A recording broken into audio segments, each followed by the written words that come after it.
Hello guys, this is Jarvis aka LJPCBM on YouTube and all that good stuff. Speaking to you live from my video account and all that good stuff.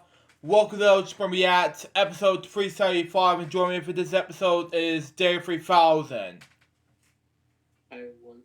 And today I'll be reacting to the Pain Game Podcast episode 64. So let's not waste any more time. We're gonna be reacting to this in 5, 4, 3, 2, 1, go. Hold on. One moment.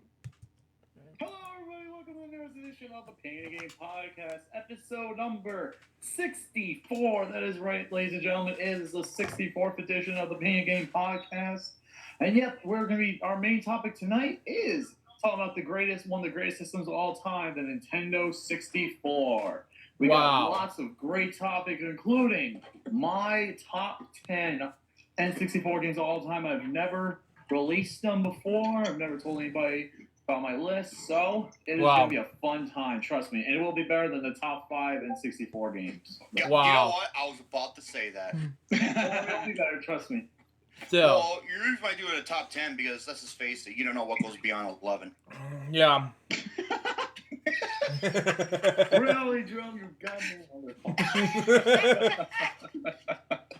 Oh, God, I'm a funny asshole. I know. Man. At least my asshole isn't shitty. Yeah, exactly. That's where Hey, Metallica Maniac. Man. I love this guy. He's the funniest motherfucker, man. He is. I don't know what it is with him. He makes me laugh my ass off. I don't know who's funny or him or no. Shane's always the funniest. Who the fuck am I kidding? I gotta be careful because Professor Wiener is in here. I gotta kiss and make up and get a good grade. Yeah, exactly. If not, you're gonna be sent to detention. We all know what happens in detention. Yeah, he's gonna get out his yardstick and beat me with it, but I'm not the stick that he measures with. Man. I'm talking about extra homework, you sick fuck. I really get beaten because with homework you can't just sit there and blame it on the dog for eating it. When you get beat up, you at least let your body heal. I can take an ass beating. No, I was gonna say you prefer the physical beating rather than the mental beating because Yeah. Absolutely. Remember, even though I am the smartest retard, I'm still a retard. So think about that. I still have to go gentle. I have to be very gentle. So Bite the pill, I'm going in dry. yeah, exactly. I got time for lube, man. Still. Oh my. I want Gary to say that. Lubrication. Man. Oh, fucking A. So, yeah, dude, what a hell of a way to start a show, right? Still. I don't have a whole lot to talk about because there wasn't a whole lot that happened within this week. I do have a small experience I'd like to share with you all about something that happened at work recently. It's more of a mini story time. Let's put it that way. It was a very short occurrence. Yeah. But it left a very, very favorable impression on me, and by favorable I mean unfathomable. So, oh my God, if it's what I think it is, I was just like, oh no.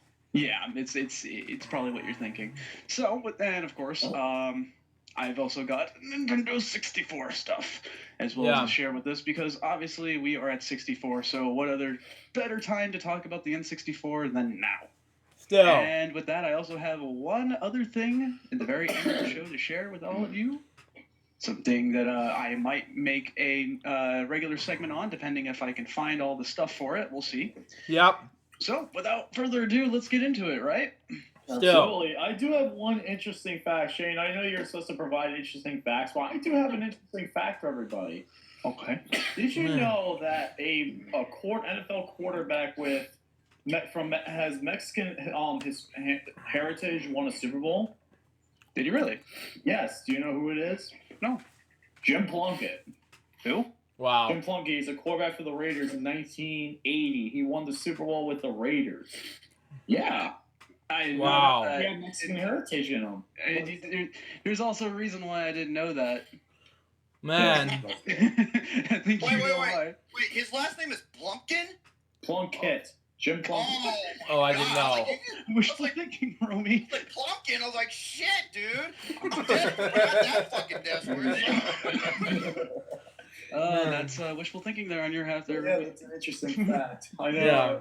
I've heard that on the sports radio, like on Monday, and I'm like, you know what? I think this would be a good thing to talk about during like the Well, show. it's certainly interesting. I mean, I'm not a fan of football, as you well know, folks, but You know, still, you're regardless. sports ball. Speaking You're of NNA, and you're a fan of NNA sports ball.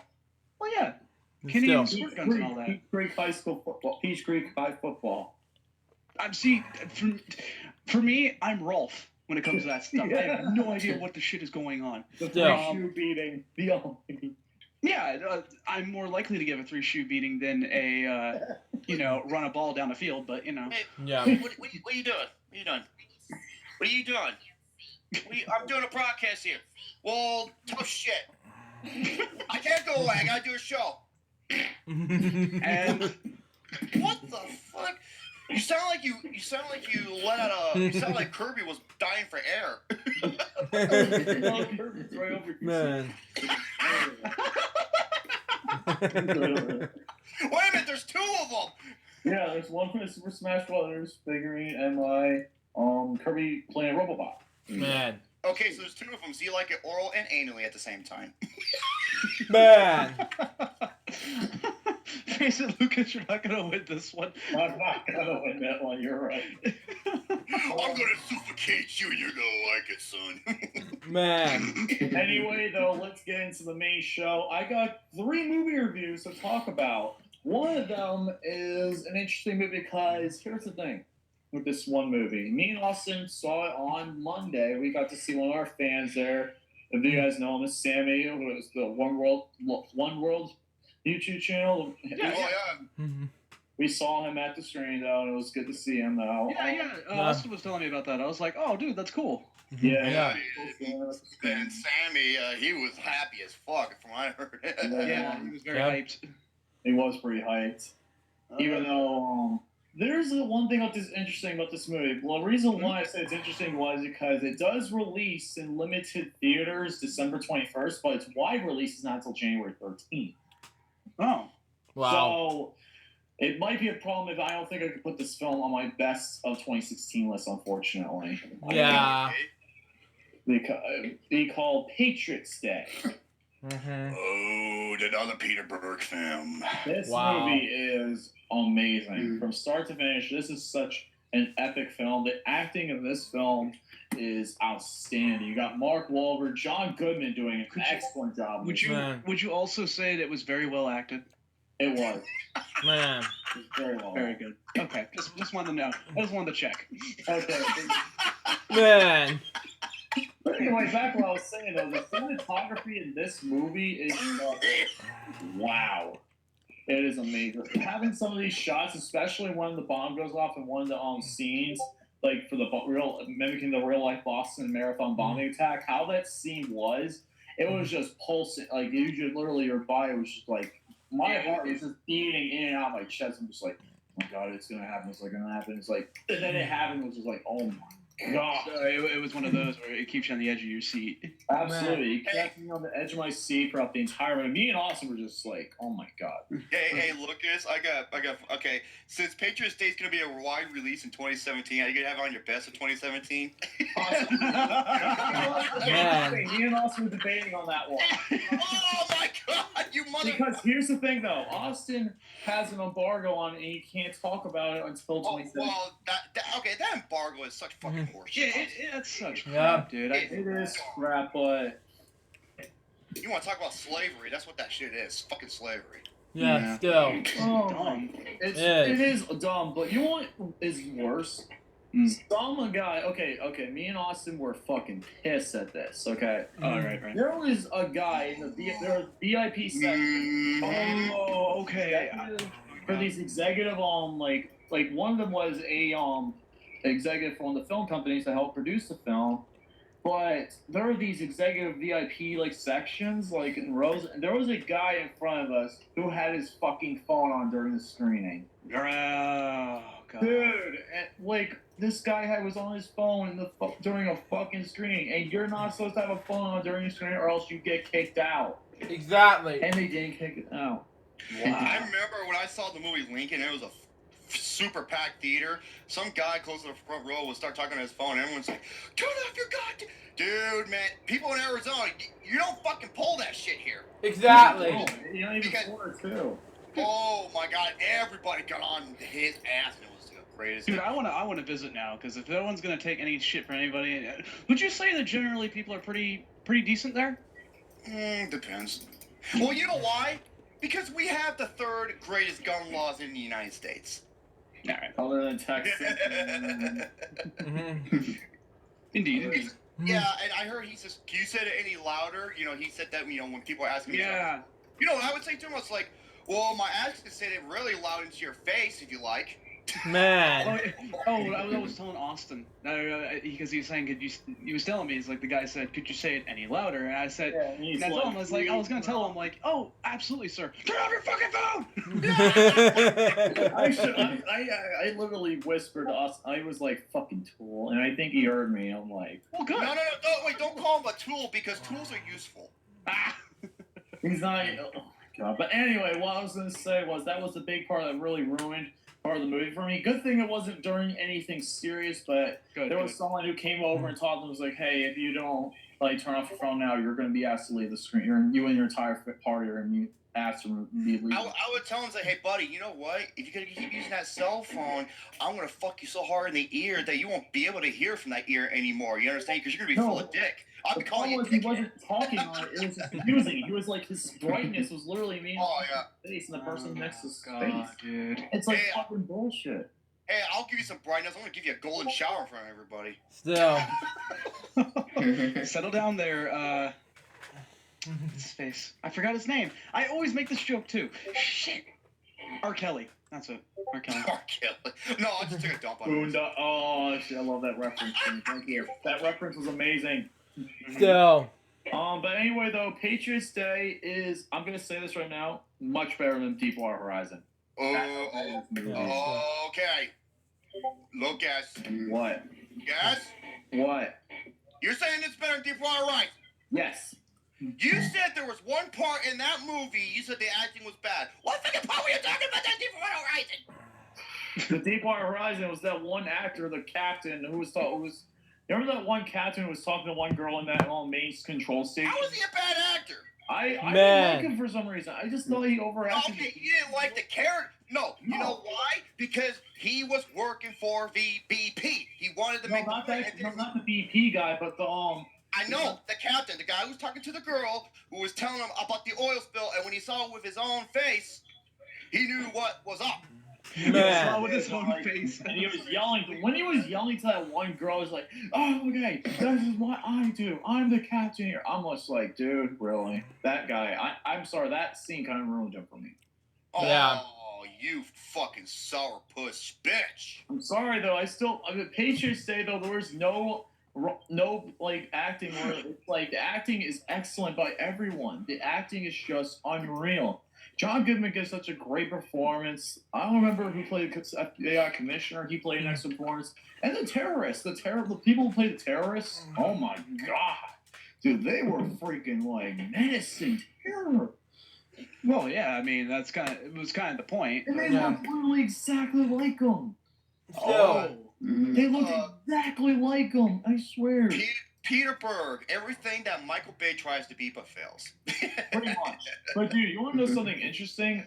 Like one of the people we talked to when the screening organizers talked to me in Austin, her name is Jessie.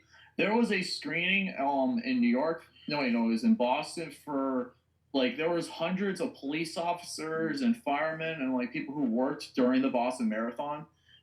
Everyone in that theater was crying, literally. They're not. I can imagine it, dude. That's bringing up old wounds, man. True. Oh wow, it's just an amazing. This is just an amazing movie. I really want to put this on my. I think this can be. I really want to put this on my 2017 list. Put it on my 2016 list. The problem is though, of the fucking embargo bullshit. Yeah, that's so goddamn dumb. Yeah, on the podcast, I have no embargoes. I have no embargoes on the podcast, thank goodness. Yeah. So, embargo my nuts in your mouth. Overall, this movie's a 10 out of 10. It's a 10 out of 10. That's pretty good then. Yeah, it's a 10 out of 10, just like Arrival. Man. Hey, I like the Arrival, man. I know you didn't like it. Yeah, I did too when I was training. training. 17 to see where I'm coming from with that movie because me and I I was was thinking about that movie. I was gonna look it up and watch it, but it wasn't online.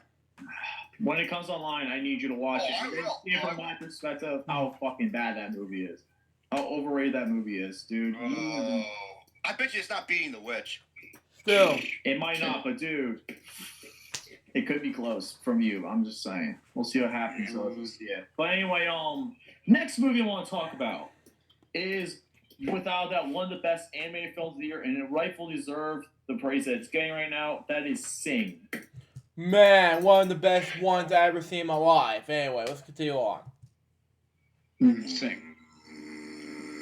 I remember you telling me about that because I was like, it's just an animated feature about people singing. Like, I feel like that's a waste of animation. That's just me. Here's the thing, though. It really isn't because there are some scenes in this movie that have brilliant animation. Yeah. Like, there's one scene that was in one of the trailers where it has like a theater with like squids moving in like water, like it's like fluorescent, like there's like glass and there's squids moving. It looks so beautiful. Well, It's so beautiful, just like my Kate Upton poster without the jizz on it. Man. So jizzling. I can't jizz up that far high on my Oh, freaking. At least he's honest. You kidding me, dude? I could shit, man. I can shoot that fucking shit like a bow and arrow. I'm like Robin Hood with my dick. Man.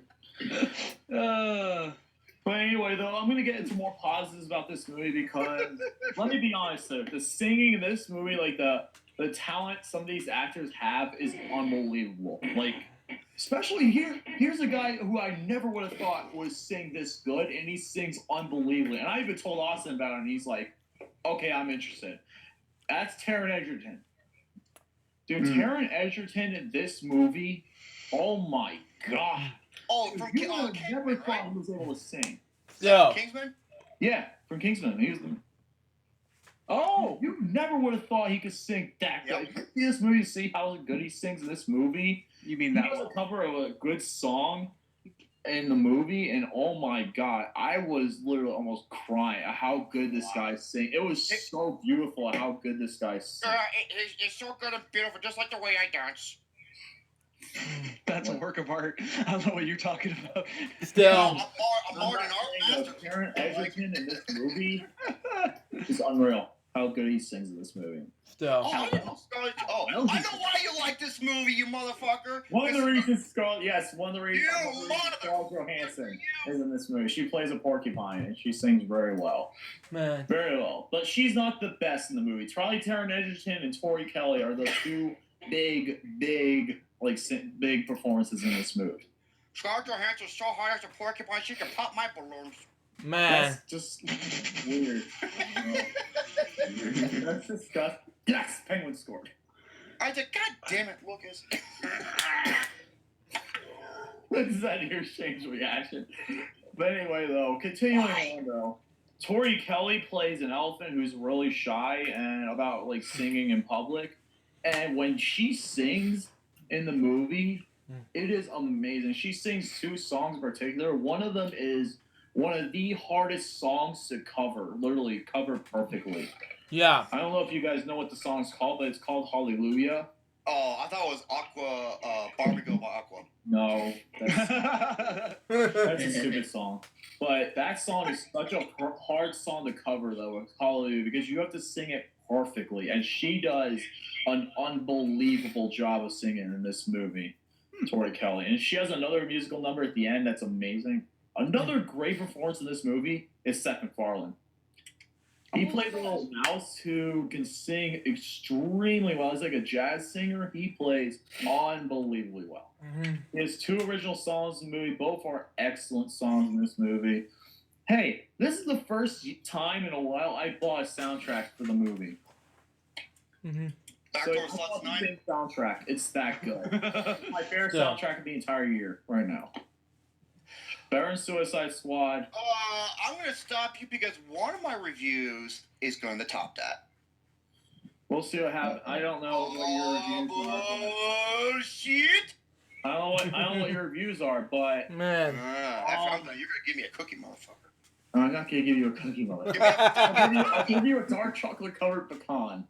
I don't want a pecan. I want a cookie. I'll give you a dark chocolate covered pecan, and you'll live with that.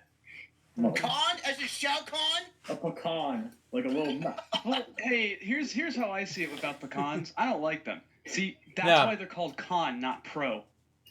Exactly. If you can't laugh at that, you get the fuck out of here. That's just funny. This is one of Shane's the funniest person on the network. I swear to fucking God, he's the funniest. Okay, Best Man said this. Con as in condom. Man. Oh God. Yeah, because it feels like throat fucked by those things. Oh, brilliant. Man. Oh, man, oh my God, that was the best joke I've heard all day. Oh my God. No, screw everybody in the chat. That's my cookie, not yours. No. Anyway. Don't get between Romy and the cookies, dude. I'd give Christine a cookie before you would. No, those are good cookies. Man. Throw fucking. Oh my God. Anyway, I'm gonna continue on more about saying the positives for this movie. Matthew McConaughey, he is unbelievable in this movie. He has such a great performance as a little koala owning a theater, and it's unreal. Like especially one scene in this movie where something happens to him, and you just see a completely realistic performance from him. Like you can just tell in the emotion of how he feels, how it's animated, how real it is. Like kind of like what he was with Interstellar. not with Interstellar, probably more like Mud. Mm-hmm. The sequence where he finally gets back after being on that island. Not island, the flight. Write that one down too. God damn it. Anyway, but Matthew McConaughey is unbelievable. Acting, everyone in this movie does an absolutely excellent job. Especially Reese Witherspoon does an amazing job pretty well. Yeah. Well, she has done singing. Look at her in Walk the Line. That's such an. I also like her sister Reese without her spoon. Man. You funny motherfucker. That's the sister they don't ever talk about. Man, that's a spoon. Man, that's a spoonful of sugar. I can make her medicine go down. Another funny character is Nick Kroll, though. He plays like a pig who's like cross-shaped. He's pretty funny in the movie because the good thing with him is he's not like people say, oh, he's gonna be annoying. He's like gonna be a stupid character because he's no. The problem with him is the good thing with him is he's not in the movie as long for him. If he was in the movie longer, he probably would be annoying. But they have the perfect amount of screen time for him, which really works. Pardon me. The one I do have one flaw with this movie. It's one sequence where it's a bunch of fart jokes and it doesn't really work. Oh, so it's Swiss Army Man the movie all over again. No, it's not Swiss Army Man. The good thing only lasts for like a few seconds and then it's over. Oh man, people are Other than that, I absolutely really love this movie. It is definitely a movie you should go see when it comes out. It's definitely one of the films I highly recommend to anybody who loves music. And people saying, "Oh, the animation's wasted because it's just people singing." This movie's going to surprise you how good the animation is. It's the best film that Illumination Entertainment has ever done because. I can honestly say that I think it's better than Despicable Me because let's face it, the minions are annoying. I love Despicable Me movies. Like, come on, Lucas, continue on. I hate the minions. Just letting you know. But well, I will say they're okay as side characters, but as main characters, no. But I mean, I'm looking forward to Despicable Me 3 because Trey Parker is the villain. Yes, that's right. Okay, yeah. I love Trey Parker. He is a genius beyond it. Boy, the audience loves Shane right now. That one. I'll be bouncing his dick too. You can't. I don't think you can bounce all the way up though. The problem is I don't think you can bounce all the way up though. If you try to, it would come out of your throat. Man. What the dude? Okay, if that's gonna happen, his new nickname should be Flawed the Impaler. Damn it! Another new nickname. Man. I'm gonna wait for the day that Professor Wiener discuss how apple juice is made. Man. You know what? I may just do a segment on that. Oh my god. Just for shiggles. Dude, you never know. We Still. got Okay, Lucas, if the third movie is what I think it is, oh boy, you and I are gonna have to debate. Wait, I'm gonna I have to give my score out for Sing though. My score for Sing, 9.5 out of 10. 9.5 out of 10. So what takes away from it being a perfect score? The party sequence. There's like a couple of fart jokes. You can't have farts in the movie. Make it. Look at the first Hotel Transylvania. That had a fart joke. I was fucking dying. Yeah, it Still. in some instances, it just didn't work here. That's my only real problem with the movie. That was my only problem. Okay, that's fair enough. Okay, then my third review. I am going to have a debate with Jerome on this movie. No! Okay, you motherfucker! Okay, you thought Inside Out and Pool Letter 2 was bad. Oh boy, prepare your anus. It's about to get fucked. I got the pillow right here for you. I didn't say Inside Out was bad. I never said it was bad. I give it a 4 out of 5, honestly. Yeah. The problem is... Wait, hold on a second. Yes? What are you looking at? What are you giving me that look for? You get out of here. Is your dog? No, my mom. I thought it was your dog. Sometimes my dog just gives me a look like, what are you doing? Goalie will just give me that look sometimes. He's like, did someone ever tell you look like retarded Wesker? I'm not retarded Wesker. But the third review is Moana. Okay, you son of a bitch. Your ass is gonna be grass. Your ass is gonna be grass. Man. Alright. I'm gonna give my positives first. I absolutely love the animation in this movie. The animation, especially the water animation, is beautiful. It's the best water animation I've ever seen in an animated film. The best ever. I could definitely. It's hard to argue with that. I could definitely see it. That's definitely. Top. I don't think I can remember any other ones that are that good. So I will give you that.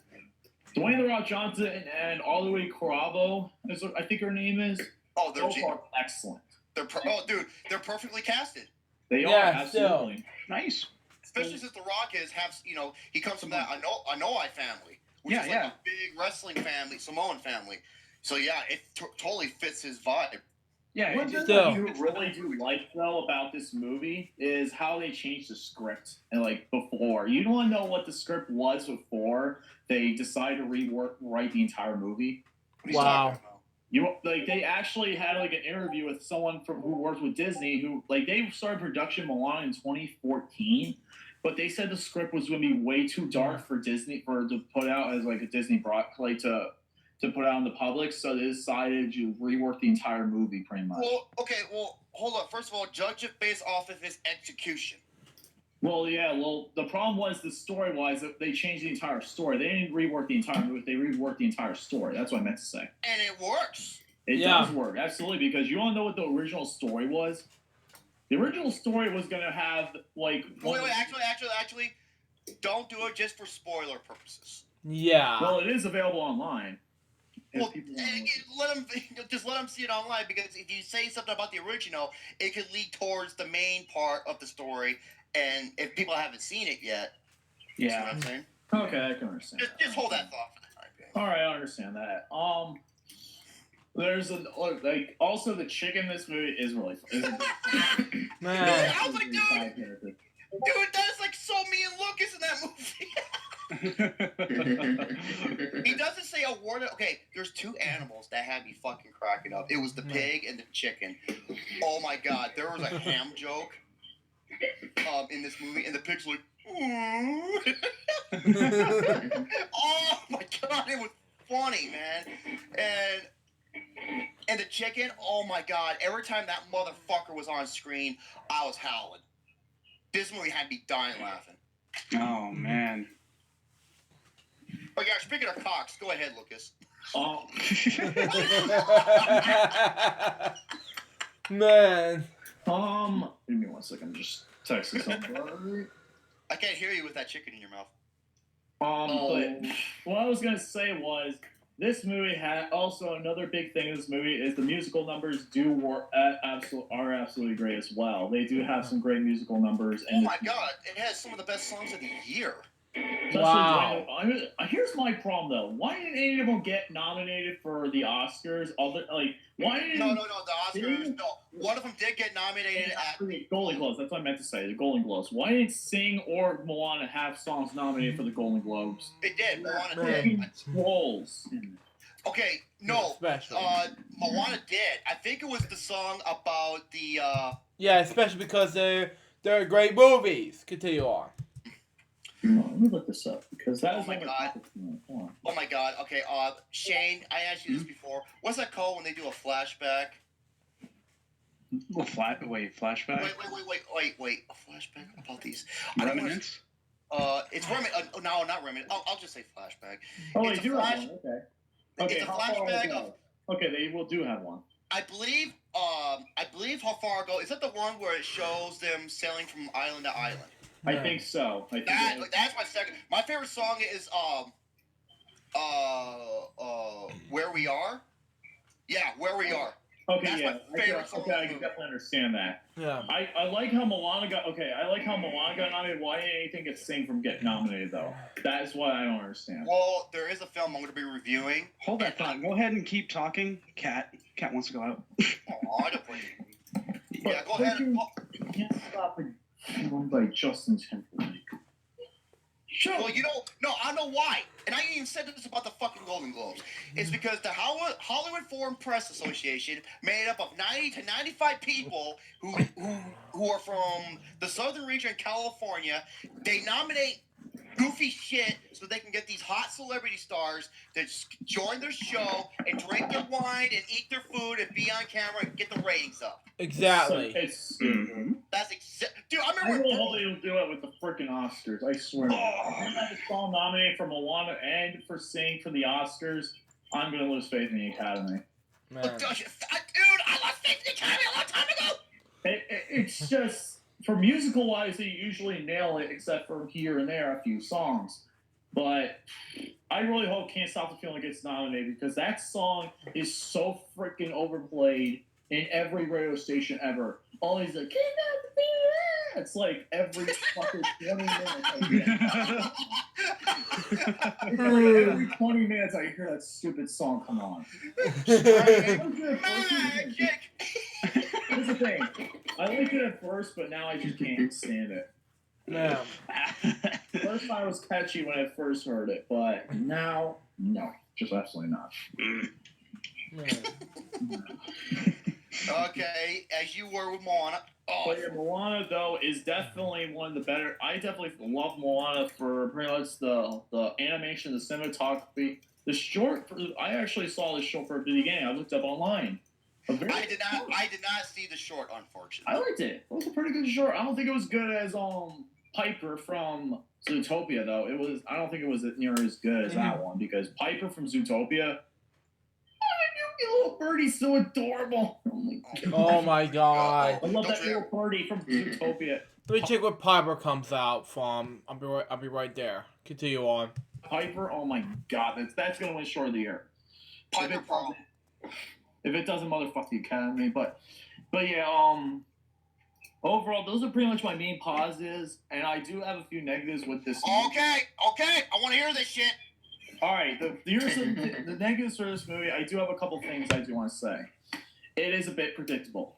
Okay, this is what Double Nine says, and this is what I'm going to tell you. It's predictable. How can you predict about certain attributes that happen in the movie? You got to remember, yeah, sure, it has a similar structure, but guess what? A lot of films have a similar structure. Deadpool, guy comes superhero. Actually, it's from Finding Dory, not Zootopia. Continue on. Girlfriend gets stolen or kidnapped. Goes rescue girlfriend. It's not about the destination. It's about the journey. Thank you. Yeah. That is exactly what I was trying to say. All right. I do like where Moana, because it does have similar plot lines to other Disney movies. That is one of the problems I do have, is it does follow a good amount of Disney cliches as well. That is one of the big things that hurts me as well. Zootopia didn't follow as many as Moana did. Well, the reason why is because Zootopia was about a whole totally different subject. It was about race and culture and ethnics. Yeah, it's true, but I do like Yeah. I like it when movies do surprise me a lot more though. Like Moana, I do have a few jokes that definitely did surprise me. And I did see a few things coming though. Like Okay. Come and go. I laughed at everything. Okay. I did laugh at everything too. That's not the point. But some of I did like some of the punchlines and the jokes. Even though I saw them coming, I still thought they were. Oh, I didn't like the piss joke. I was fucking dying. Man. That was pretty good. I will admit. Oh my god, I was losing it. And the face he made, he was just like, give me that smirk face. Still. Oh, it's fucking.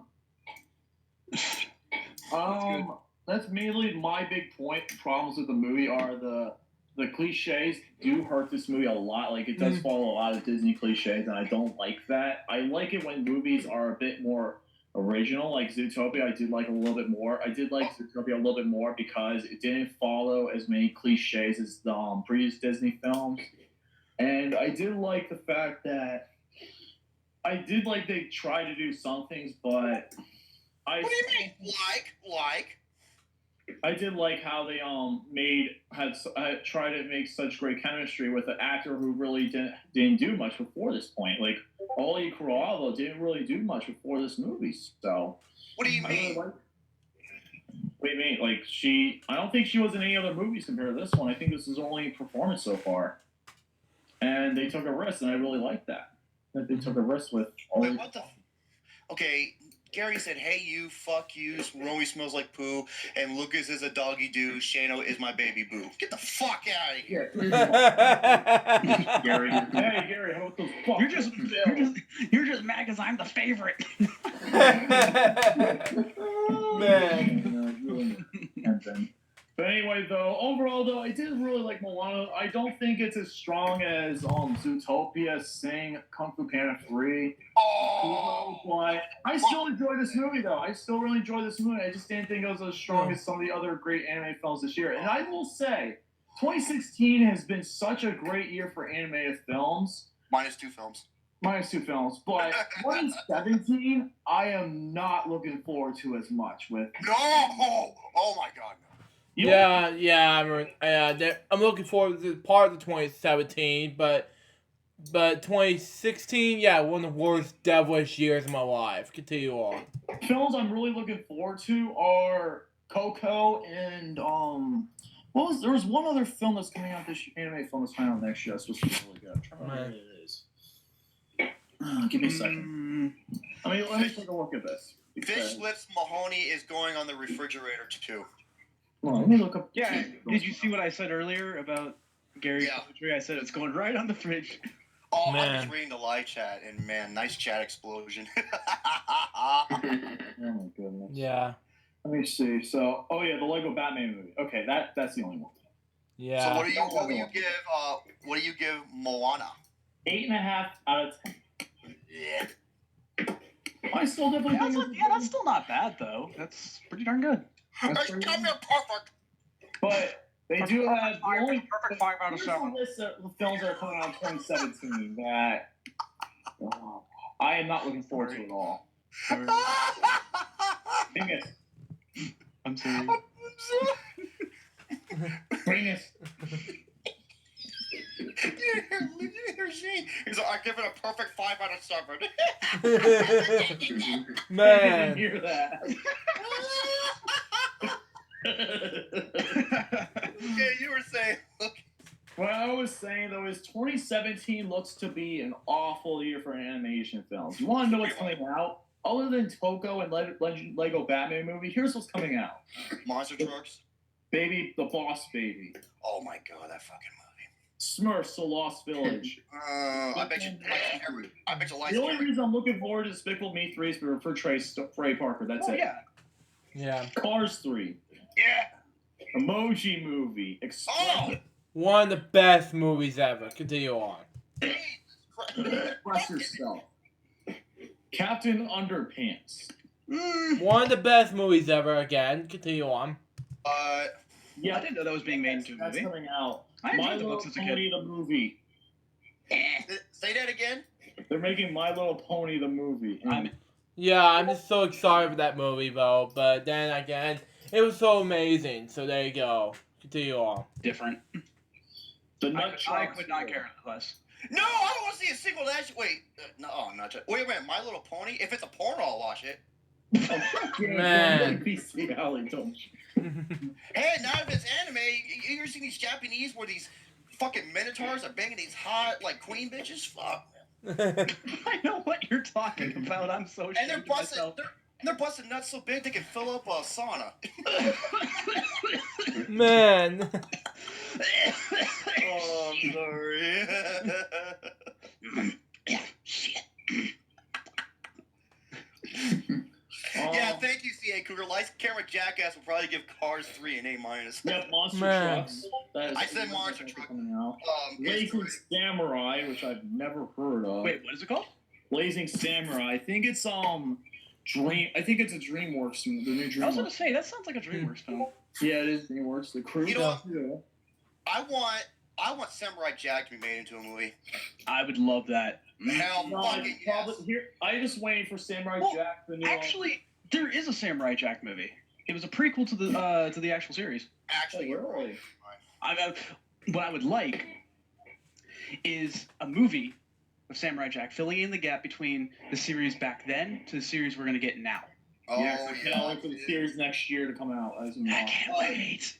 Technically, I'm twisting our nipples. Me and Shane are both twisting our nipples over there. Hell yeah. Man. Jackson Fulcher said technically Monster Trucks is live action though. Technically, like with Paddington 2, Does it happen on also Sunday? Live action. Paddington 2, which I'm extremely going to see. Which I'm most excited Man. You're gonna make me piss my pants. I'm sorry. Oh yeah, speaking of anime movies, my most anticipated film got pushed back. What got pushed back? It comes out 2018, but not anymore. It comes out 2019. The Incredibles. No. How to Train Your Dragon 3. Come on. Sucks, dude. Yeah, now they come out with How to Train Your Dragon and Independent World now. It's already out on Blu-ray, 4K Blu-ray, something like that. But there you go. Let's continue on. Yeah, for all you shits, like, oh, How to Train Your Dragon 2 is one of the best. It's like, Lucas and I were one of the few who said it was one of the greatest films ever. Yeah. Should have freaking won the Oscar. It's my number 2 best film of the decade. How did Man. not win at the Oscar? I'm gonna say right now, I'm happy with the outcome of the Oscars, but I wouldn't be upset if it did win either. I'd be happy. Well, then again, the movie that did win was my runner-up, Big Hero 6. I fucking love it. Still. Goddamn right. Give it to me.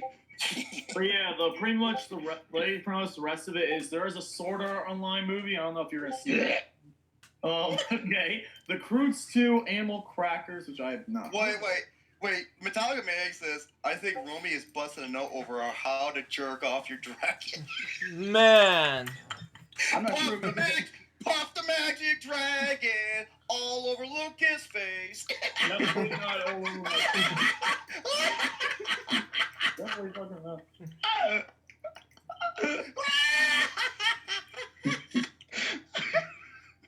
Lucas, I'm sorry. For sure. Oh my god. Oh, Man. any Richard Linklater movies coming out in 2017, so I know when to skip those. Man. Oh my god. Alright, so Okay, good. alright, but yeah, that's pretty much all my movie reviews for this week though. So Jerome, I'm gonna let you go ahead and go into your Oh, hold on a second. I just got a message from my beauty. Hold on, let me see what it says. Well, that's great. I'm being chased by a fucking guy with a knife. Whoa, Wait, how are goddamn you it, no. recording and being chased at the same time? That's my question, Shane. I don't. The good magician doesn't divulge all his secrets. Oh, and my beauty says, I love hearing your voice. My That'd be beauty, taken anyway. my baby is fine like red wine. No. Gary, you and Gary said. What? Speaking of babies, here's the adult baby himself whining. You should know, Mr. Fucking I'm a big kid now, dude. Man. Definitely see Garrison. All good for you, Romy and Christian Bale. Alright, first review. Alright, where's Brett? Where's Super Mario Final 3? If he doesn't listen to this right now, I'm gonna make him play Ghosts and Goblins. You should Man. just do it anyway. Yeah, you should just do it anyway. I'll see him on the live chat. You know what he did? He's like, Jerome, I want you to beat Ghosts and Goblins in front of me, and I did. But he saw it, and he was like, dude, this game is fucking just evil, and it is. The first movie is, since he he played Castle, also deep. He played Castlevania 3, therefore, I return, and I am a man of my words. So, the first person, there he is. Blade Runner, the triathlon athlete. So basically, You're Next is an animated film to Japan. Your name. Your Man. name, you silly sausage. Oh my god. Yeah, he said your Write name, that your one name, down. your name. Let's see what the hubbub is all about. Gibberish. Sequels of Oh my fucking okay, write that one down too. I was thinking of Goldberg. I'm sorry. Jesus Christ. Okay, your name. My name is Jerome. How are you? Your Hi, name. Jerome. Hi. What are you in here for? I've been off alcohol for 2 months. Yay. Your Name is a Japanese animated film where it signifies like body switching. Right, it's like Freaky Friday, except, you know. Except it is so much more complicated than that. Oh, of course, because it's Japanese animation. Still. Yes, and it's somewhat like a body switching into somewhat like a romance love story. Okay. Still. And this is a damn good movie. Okay, Yeah. it's good then. This is a beautiful movie. Ah. Still. And I can see why it is such a massive hit in Japan, because it's got amazing it's not a sing along, but there are some musical numbers to it that really fits the scene, and it is very comical because, like I said, it's somewhat body switching, and it also involves like dreams to a certain extent. It's like I said, it's really unique. Still. So. Other than that, it's not. I cannot say too much about it because you want to go in this blind because I don't want to. It's one of those it's one of those especially not good to divulge too much. Yes. Yeah. So yeah, 8 out of 10. All right, good. Penguins win. Penguins win. Penguins win. Unrelated. Oh, okay.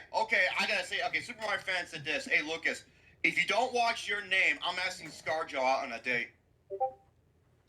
Good luck, buddy. She has 2 kids and a husband. I guarantee you won't get anything. So does Megan Kelly. Well, you're Man. never gonna get Meg Kelly. Let's be honest. I'm not gonna get her. I'm gonna please that booty. Good luck. That's okay. I don't need no. I got my beauty on my side. God damn it. So Beauty. Bailey J. You know? you know what? Let's say if it was Bailey J. You know what the sad thing is? I'd still be getting something unlike you. Man.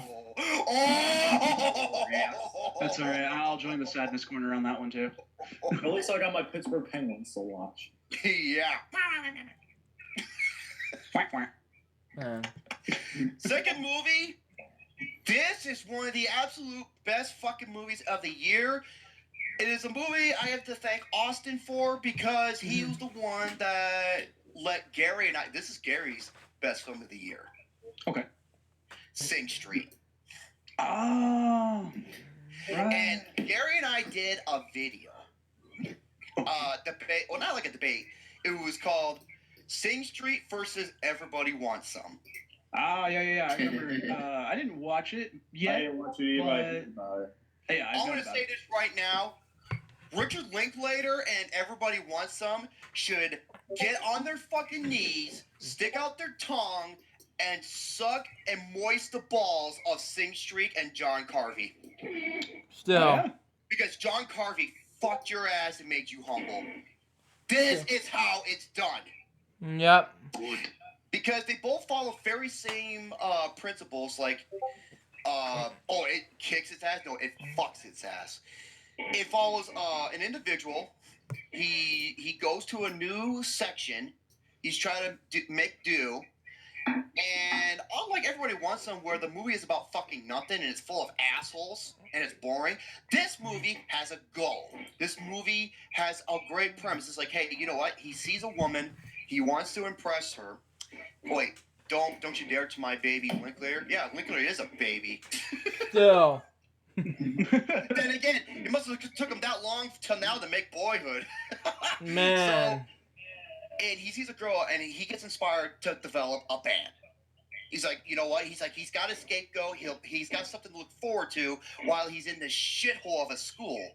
So basically, he goes around, talks to people that he comes by if they want to set up a band, and they want to incorporate her as like, you know, as like the motto of the group during their videos and so forth. And not only that, this movie has the best fucking soundtrack of the year. Man. Really? Yes.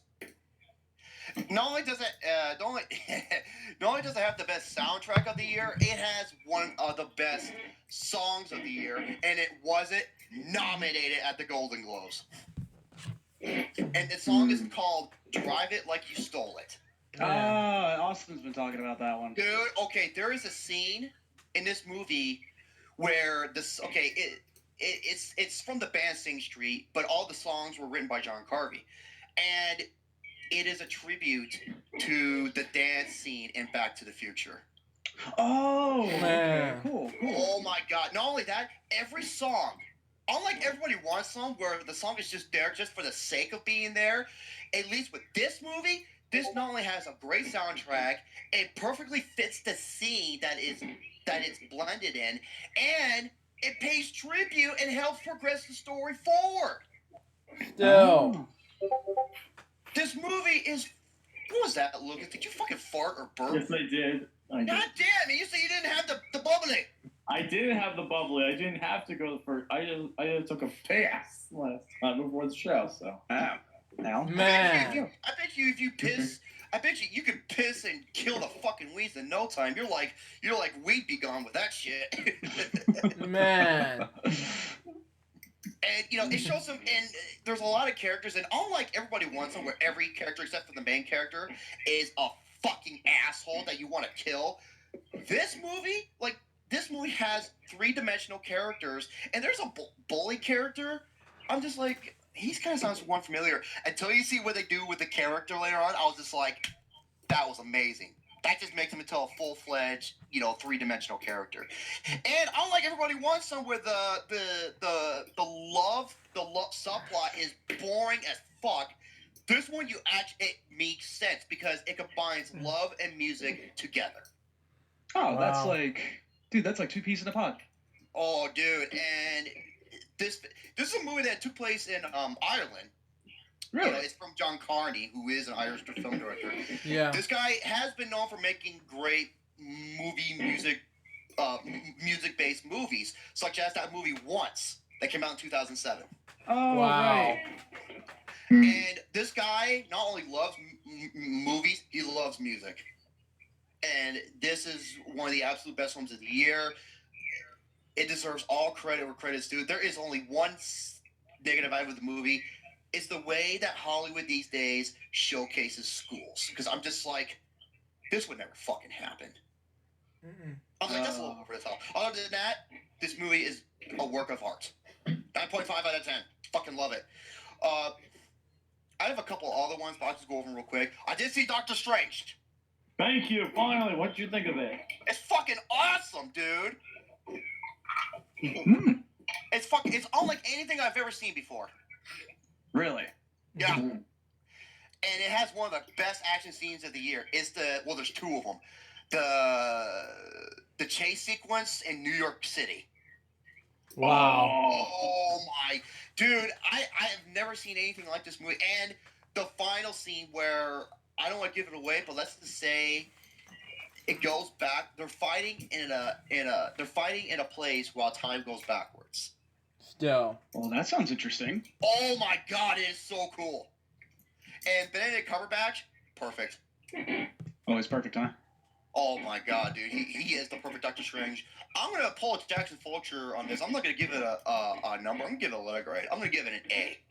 A for fantastic. Perfect. Oh yeah. I haven't seen a lot of good films. Yeah, I fucking love Doctor Strange, dude. It's like a mix between a little bit of Iron Man with the main character, Inception, and The Matrix, and this is a mind bend of a movie. It's all the things I like. And oh yeah, fuck you, Rex Retard from the New York Observer. I think this is what he's from, because he said this movie is bad because it makes no sense. I'm like, everything is explained in this movie. Everything in this movie makes logical, common, perfect sense. It does. It's just that he's too fucking stupid to realize it. Rex Retard, ladies and gentlemen. Man. Still. I'm trying to think, what else did I know I saw another one. Allied. Allied? Oh yeah. Allied is the new Robert Zemeckis film. Oh, okay. Okay, this movie I did a reverse Revenant to me. Oh, okay. The first half of this movie is absolutely fucking boring. Awful. Just Yeah. awful. It's not like bad acting or anything. It's just fucking boring. It's just boring. Okay. It's like Dennis V boring. Oh God. Dennis V. Yeah, Dennis Valium. Because after you watch, Dennis Valium. Because you want to take a Valium after watching this fucking shit. Sorry, Oh, Lucas. man. He's about as boring. He's about as boring as Gary's sex life. Damn, dude. Yeah. However, the second half of this movie is so damn good. Still. Oh. I was like, what the fuck happened? Because there is something very significant that happens around the halfway mark, and that's where the movie just turns the table. Because something's. Oh, Sorry. Penis.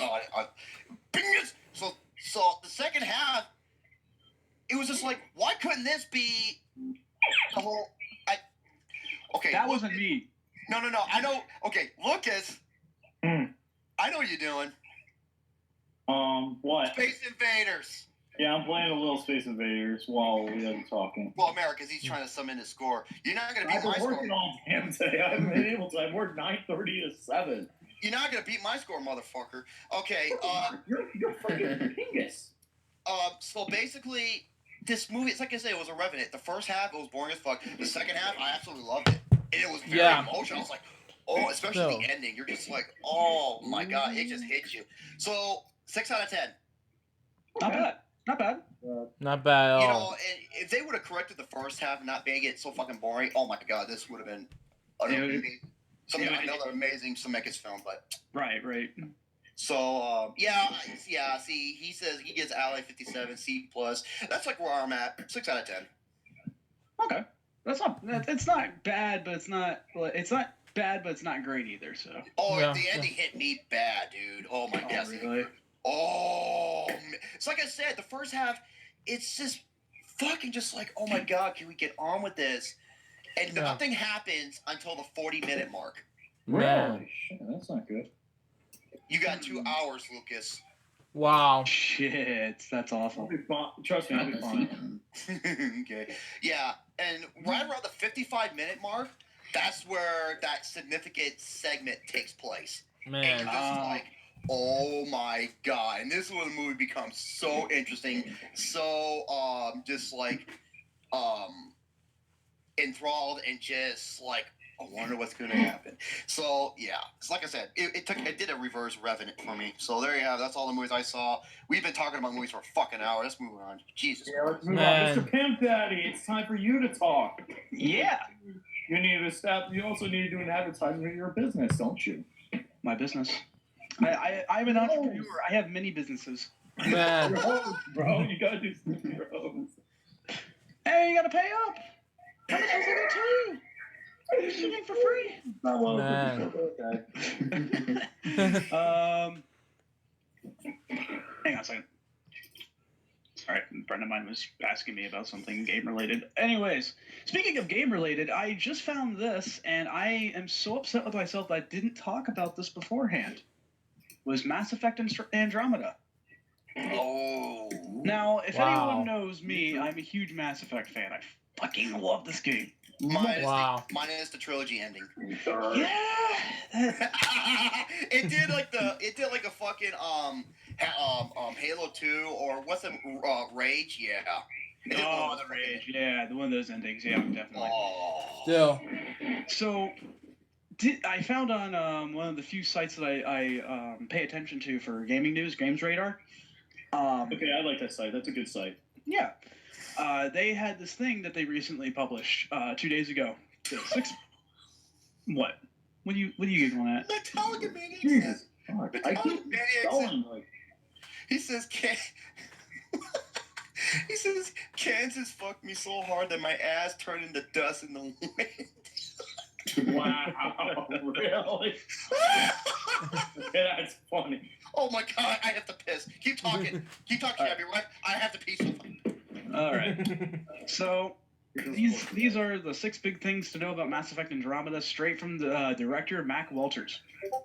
Interesting. I like that. Yeah. So first things first. BioWare has learned a lot from Dragon Age Inquisition. I myself didn't play Inquisition, but I really wanted to play it. I liked the first Dragon Age. That it was very it was very uneventful in the very beginning, but it turned out to be something kind of special about the halfway point to the end, and I enjoyed it for what it was. Although I did have one thing to say, Shane. Wasn't Dragon Age Inquisition like Game of the Year? I believe it was. Okay, cool. Yeah, because I remember I thought I got Game of the Year. I think in like 2015.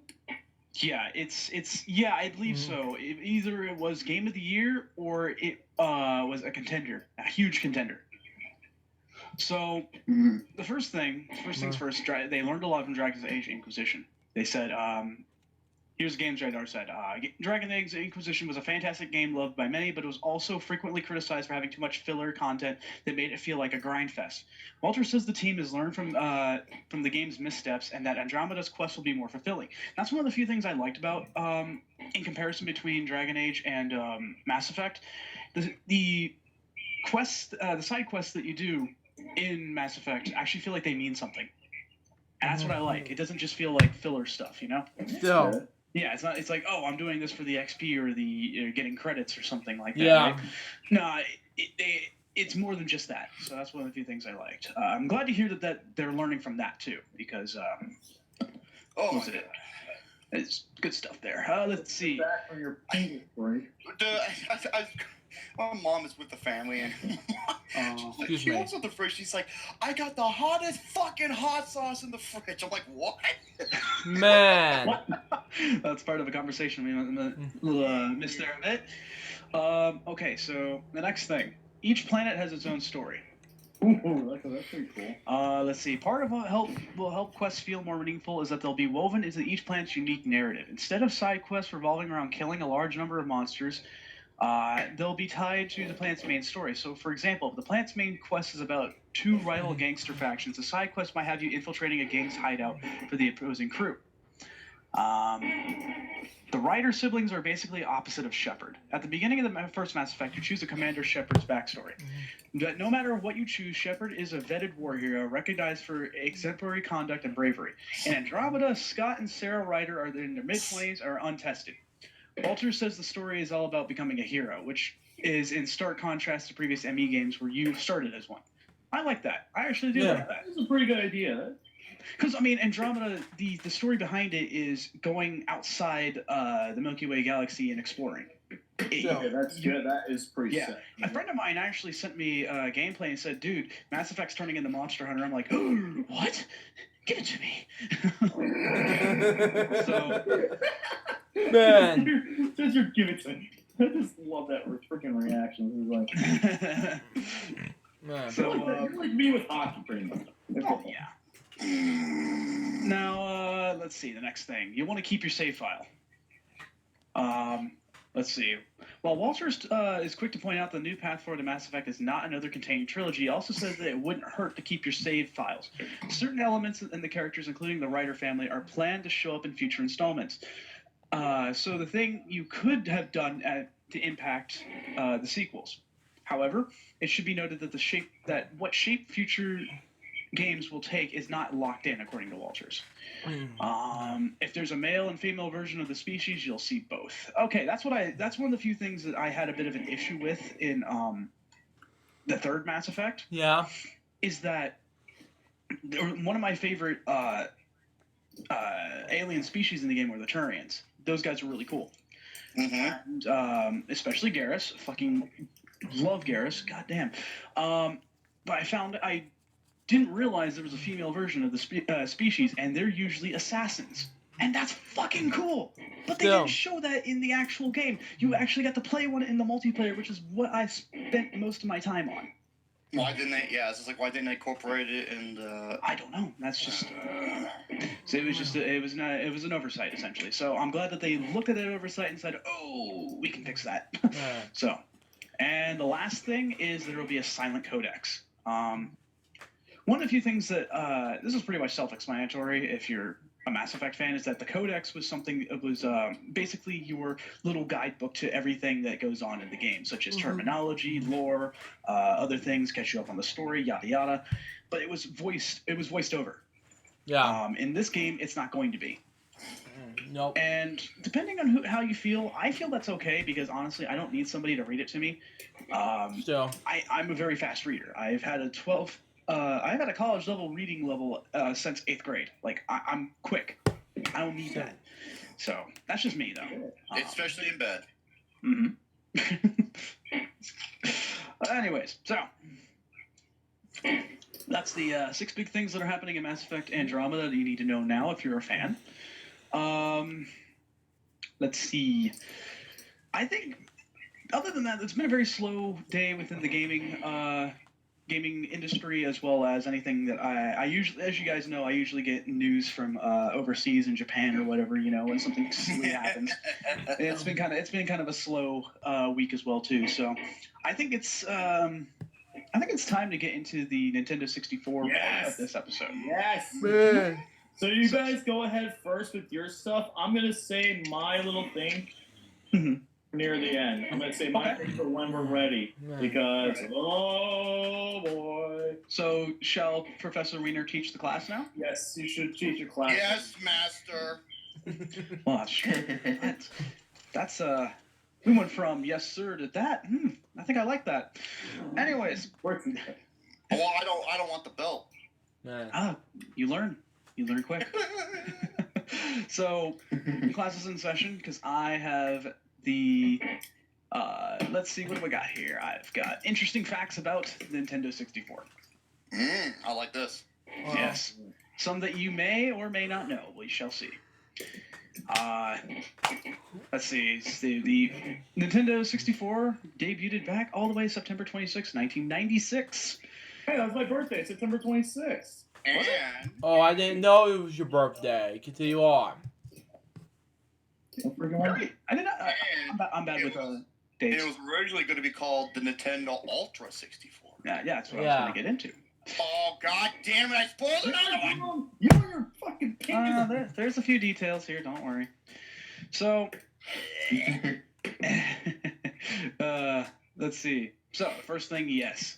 The Advance had a pretty different name, but a pretty damn awesome name at that. NowLoading.co said, way back in 1994, Nintendo announced its much-anticipated follow-up to the SNES, but it wasn't called the Nintendo 64. Oh no, it had been completely different. A rad-sounding name, I'm sure some branding executives thought totally speak to the youth market, and that name was the Ultra 64. Wow. However, this working title was shortly dropped due to the video game company rival Konami, already owning the trademark to Ultra games. So, You know what else pisses me off? Is that the arcade version of Killer Instinct was supposed to be on the Nintendo 64. yeah, you're right. And it never was. Didn't make it. Pissed me off. I know, right? All right, number 2, you could play it with a mouse. So, they actually had supplied a first party. This is first party, by the way. This isn't a third party thing. This is an actual thing that came from Nintendo themselves. It was a peripheral mouse included with the Mario Artist Paint Studio. Oh, Mario Paint. Yeah, all right. In fact, that was pretty much the only thing it could be used for. It's a shame, really. Imagine how awesome GoldenEye would have been with the pinpoint accurate mouse control. Hell yes. Think about that for a second. Amazing. Speaking of GoldenEye, we'll get to that later. Yeah. Now, I didn't know this until today. It had a fully functioning online service. What? That Really? I did not know. All right. Eons before Xbox Live and the PlayStation Network were born into the fruition, Nintendo offered its own online service called Randet through the 64DD, a magnetic disk drive peripheral that attached to the bottom of the console. I remember that. 64 DD, that sounds like a breast size. I know. Yeah. It does. Guys, charge my coconut for me. No, Jerome. I wouldn't be surprised if you ever heard of Randet. It was only available in Japan, but gamers were able to download demos and compete against one another over the internet. Meanwhile, us Western-born suckers were stuck playing split screen. Oh, I didn't know this one either. It cost Nintendo $80 million to supply protective gloves for the controller. Wow. Yeah. If you guys remember if anyone who's owned an N64, it was mixed between that and the original PlayStation, because I used to play Street Fighter a lot, and with one of my good friends, and we'd always get blisters, and we'd always call it the Street Fighter blisters on our thumbs and such. And it also happened in like when we used to play Mario Party a metric shit ton. Yes. Where you had to games that made you stupid. Yeah. But like the joystick, where you had to like, yeah. we had to do it in the middle of your hand in order to like, You know what? I got my fucking blisters on my fingers and thumbs when I was playing to test your might, and I'm just smashing the fucking buttons, going left and right, trying to break those rubies and diamonds. And yeah, I know, right? So let's see what they had to say here. As every true gamer knows, there are a few parties more competitive than a Mario Party. The friendship-ruining minigame collection was responsible for causing some pretty gnarly hand injuries to its players, like I just mentioned, Yeah. who were self-destructively compelled to waggle that analog stick as furiously as their pain threshold would allow. And I've been there. After a successful lawsuit, Nintendo was forced to drop $80 million on supplying protective gloves for its customers. Wow. I did not know that. They dropped, I remember they dropped a lot of dough on that. Metallica Maniac says, because they're talking about porn in the fucking live chat. And Metallica Maniac says, I think Ron Jeremy might have bigger tits than Margot Robbie. Really? All right, number 5. Its groundbreaking controller broke multiple records. Not only was it the first controller to use now ubiquitous analog stick, but it was also the first to incorporate rumble technology. Those clever folks at Nintendo were always an innovative bunch. It's true. Every single controller has it now. Number 6. It was the last home console to use game cartridges. That is true. Mm-hmm. See, though PlayStation already made the transition to optical discs, Nintendo was the last company to support their admittedly dying cartridge technology. What about when did the Atari Jaguar came out? 93? Yeah, it is in the 64, okay. Yep. The video game giant claimed cartridges offered graphical advantages, but most believed it would be a shrewd tactic to reduce costs of their console by almost $100. In any case, the Nintendo 64 represented the last bastion of the now outdated technology, bringing an end to a long history of pre-gaming dust blowing. Yeah, I remember that. I'm trying to play that shit like a harmonica just to get it to work. Another thing with the 64, this is, when I'm playing with a controller, this is how I got involved with the inverse. Inverse? I thought you said Uverse. No, an inverse! No, I just made a joke, Jerome. Universe? What are you, the Ultimate Warrior? No, you ever heard of AT&T? That's what I was referencing.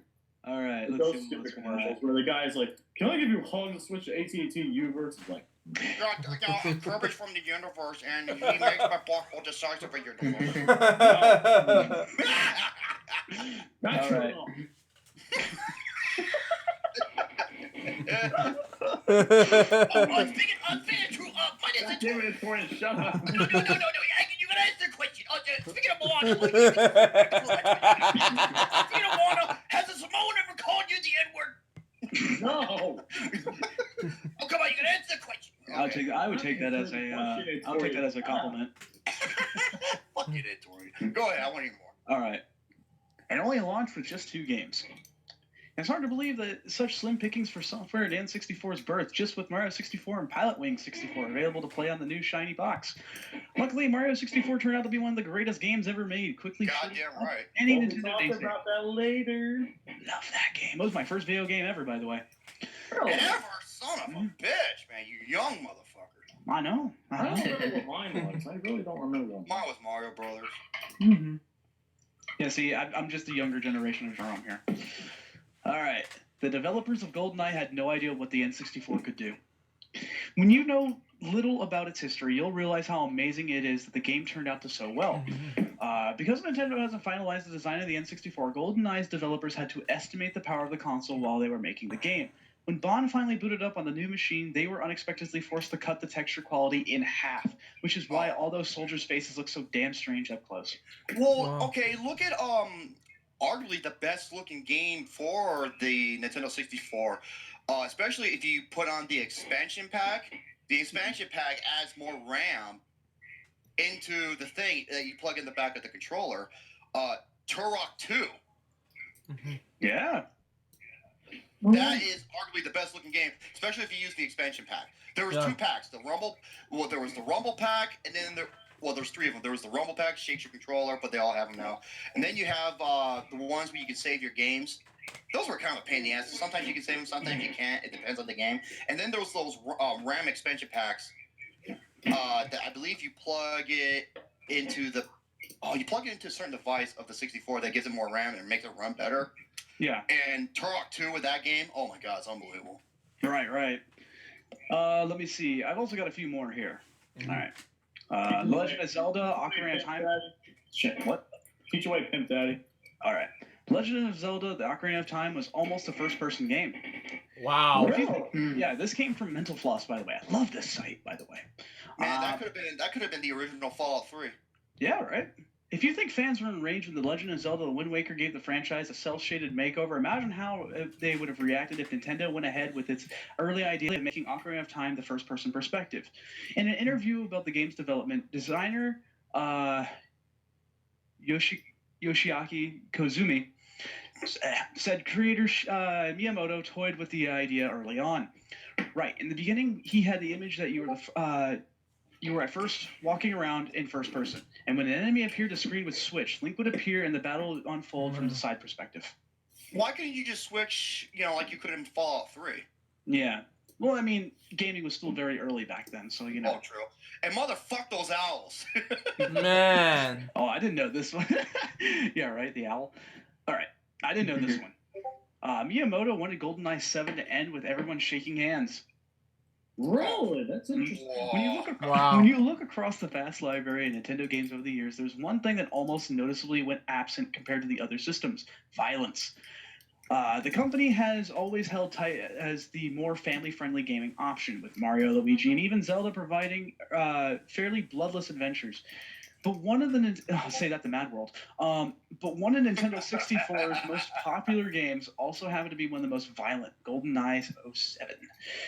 Really? Wait, the most violent. Play fucking Turok 2! It happened to be one of the most violent. Turok! No. Turok 2 has a weapon called the Cerebral Bore. And what that does is that it locks onto an enemy's head, and it shoots this massive fucking homing drill. And Hold on. Let me see. Left in this episode. It will take like an hour, 16 minutes, 49 seconds plus some pauses. Alright.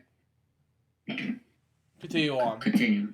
goes towards the cranium of their skull, and when it locks on and it hits them, it starts drilling into their fucking skull, and blood and chunks goes fucking flying out of his head, and then like 5 seconds later, boom, his head explodes. Still. It's true. Violent my ass. I said one of the most, not the most. What are you doing?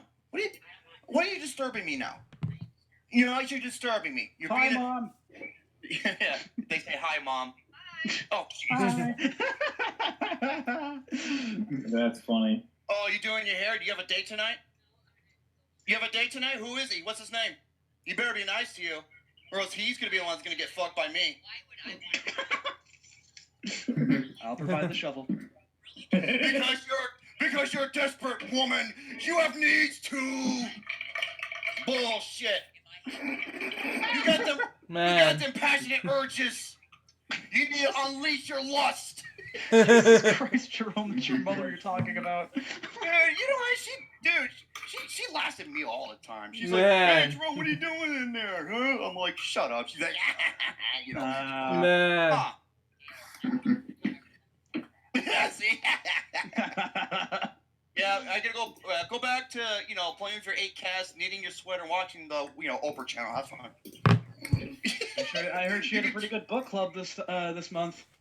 You have a good book club, don't you? Then again, you hate reading. She and I are in the same boat. I was like, hey. It's like, God damn it, Lucas. I was like, come on, what is a book club? You hate reading. She goes, that's okay. I can just look at the pictures. That's great. All right, so back onto Miyamoto here. Mm-hmm. Despite its popularity, all the guns and killing didn't exactly thrill Miyamoto, who at the one point suggested after the main mission was over, players should be able to shake hands with all your enemies at the hospital. Oh, wow. Give me a fucking break, man. I like Miyamoto, but yeah, I can understand. I understand. Yeah, if Ed Boon tried to do that shit in Mortal Kombat, he'd be out of a job. Yeah. Still. Well, that's Ed Boon. Like, that's a completely different... Anyways. All right. Super Mario Bros. 64 is still the console's best-selling game. Man. Yeah, that doesn't surprise me one. Well, it came with the system, so. Let's see. Shouldn't come as a huge surprise, but Super Mario 64 is the best-selling game on the N64 by a lot. It sold around 11.89 million copies, while Mario Kart 64, the next highest seller, sold around 9.87 million. GoldenEye 007 came in third with 8.09 million. Wow. Not bad. Mario Kart 64. It's not better than Mike Tyson's Punch-Out. I'm still not letting that shit go. Yeah. Let's see. I got a few more. Oh, when the N64 came out, it was in very high demand, of course.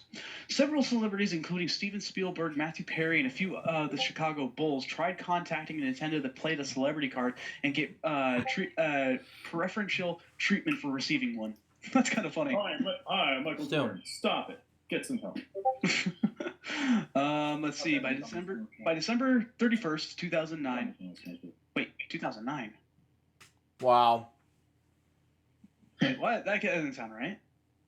Mm-hmm. 1999? I suppose that's what they tried to type. I'm getting this from the factsite.com. I think they had a typo because it says by December 31st, 2009, the Nintendo 64 had sold 32.93 million units. I wonder if you got it from the facts guy. Wow. Of course, as we all know, the N64 was the groundbreaking console because it was the first one to ever feature 3D graphics. Yep. Its controller was the first one to have an analog stick. Let's see. I want Gary to say that. Analog. Let's see. When most people think of the N64, they see gray console with Nintendo originally released. As Nintendo grew with the success of the N64, they released a whole host of different colored N64s in green, blue, orange, red, black, and pink. Not to mention they also had the Pikachu one too. Yes, they did.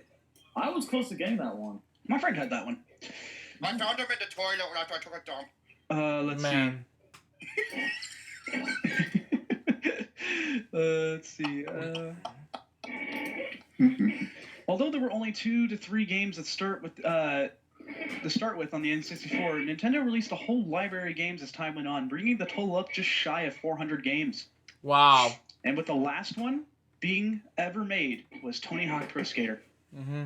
Really? That was the last one ever? That was released in 2002. Holy shit.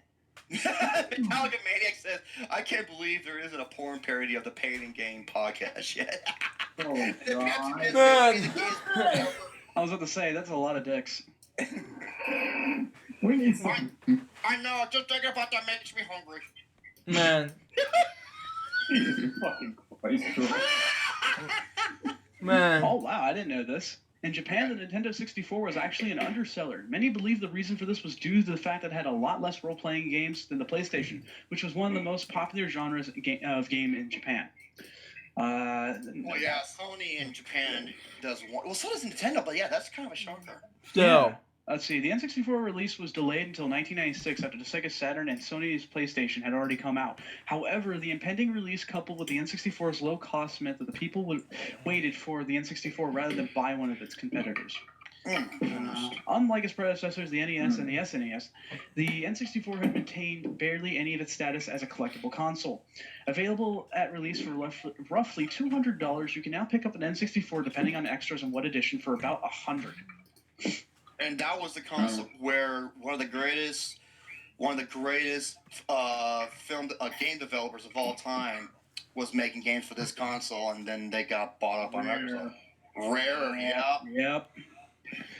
We'll get to them later too. We'll talk about them later as well. Let's see, what else did they say? During the development of the N64, Nintendo had helped developing 3D graphics hardware and a microprocessor used in the N64 from both Silicon Graphics and MIPS technology. Due to this help and the great success of the Nintendo 64, we have the revolutionary graphics from today's consoles give us. Interesting. So those are just a few interesting facts about the N64. What a fan-fucking-tastic console. wow. I love it. Absolutely. I still have mine. I do too. It's just packed away, unfortunately. Yeah, I do have, the games I played on there the most. Well, actually, let's get to that.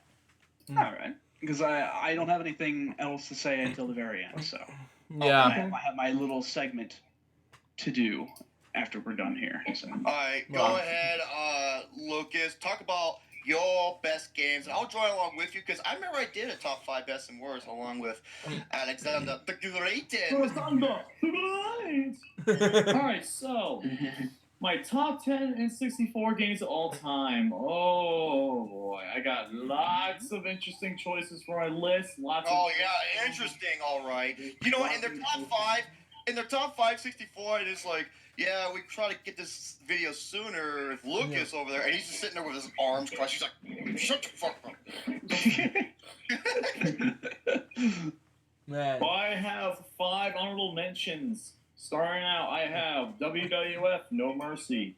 That's a good wrestling game. That's arguably the best one, too. Oh, yeah, I love that game, dude. WCW NWO Revenge. That's a good one, too.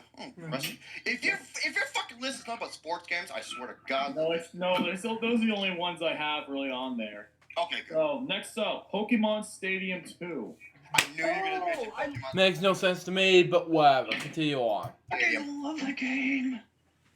It's cool. And then, the next one, oh boy, you guys are going to be surprised, it's not my top 10. Oh? Legend of Zelda Ocarina of Time. Get the fuck out of here! Get up and get the I'm fuck sorry. out! I like That one is the Zelda best! better. That is the best fucking game on the system! I'm sorry, I think there are many other games that are better. Bullshit! No other game has offered more replay value, gameplay, and there was a revolution and RPG action-adventure! Not for me, I'm sorry. Not for you! One Zelda game Bullshit! is I'm better. talking on a objective standpoint! I'm talking about what it did for the industry! Well, It did a lot for the industry. I will give it that. This is my personal list, though. This isn't the almighty great list that everybody has consumed. Exactly. Everybody and their mom puts Legend of Zelda Ocarina of Time number 1. because it is the best! Just like Super Metroid is the best of a Nintendo game! Come closer, Editos. Alright, then my Would last you be quiet, Shane? My last honorable mention is Disappoints me. Conker's Bad Fur Day. Wait. Say that again? My last honorable mention is Conker's Bad Fur Day. That game is fucking funny. Man, Rare? Let me tell you something about Rare. Not only do they make good games, they got a great sense of humor. Oh, for sure. And that game, I think that was an M-rated game, and It was, Emily. Man. that is Austin's, hi guys, Austin here. Austin, that's Here. his favorite game of all time. It is. Thank you, Metallica Mania. Now let's get into the top 10, the best, my opinion, best N64 games of all time. So number 10, one of the greatest RPGs ever, Paper Mario. Wow. I love this game. Great game. Absolutely great storytelling, great side characters. Oh my god, I love this game so much. The final battle was amazing. This is Sure. the start to a great Paper Mario series with Paper Mario and the 1,000-Year Door and Super Paper Mario, not freaking Sticker Star. And I've not played on Color Splash yet, so. I heard Color Splash was okay. It had a pretty good few points of humor, but that's it. Okay. Next up, number 9, probably one of the greatest party games of all time, Mario Party 2. Wow. Mario Party. Well, I I'm love going to Mario agree with that one Party. too. 'Cause I fucking love that game. Why I chose Mario Party 2 over Mario Party 1? They didn't have the blister breaking game, like the blister games, like that. Yeah, the ones Yeah, I love Mario Party. So awesome. Continue on. that the blister-inducing games that they had. Yeah. Yep. And that game is better than Ocarina of Time. Yep. I disagree. We'll get into we'll get into the because here's the thing though, I played Legend of Zelda recent. I didn't play it when I was a kid though. I played it more recently. I played one Legend of Zelda game I played because I was a kid, but we'll get into that in just a bit. Number 8, one of the greatest kart races of all time, Mario Kart 64. Mike Tyson's Punch-Out's better. Ooh. Man. I haven't played Mike Tyson's Punch-Out's not on the freaking N64. Okay. Lucas, you don't get it, do you? Oh, okay, yeah, I get it. It was the game tournament. Man. And the people voted for Mario Kart 64, and I told them the reason why they voted for that is because it's more of a mainstream game. Unlike Mike Tyson's Punch-Out, you need to have skill to beat it. Oh yeah, that is true. It's Good true. point.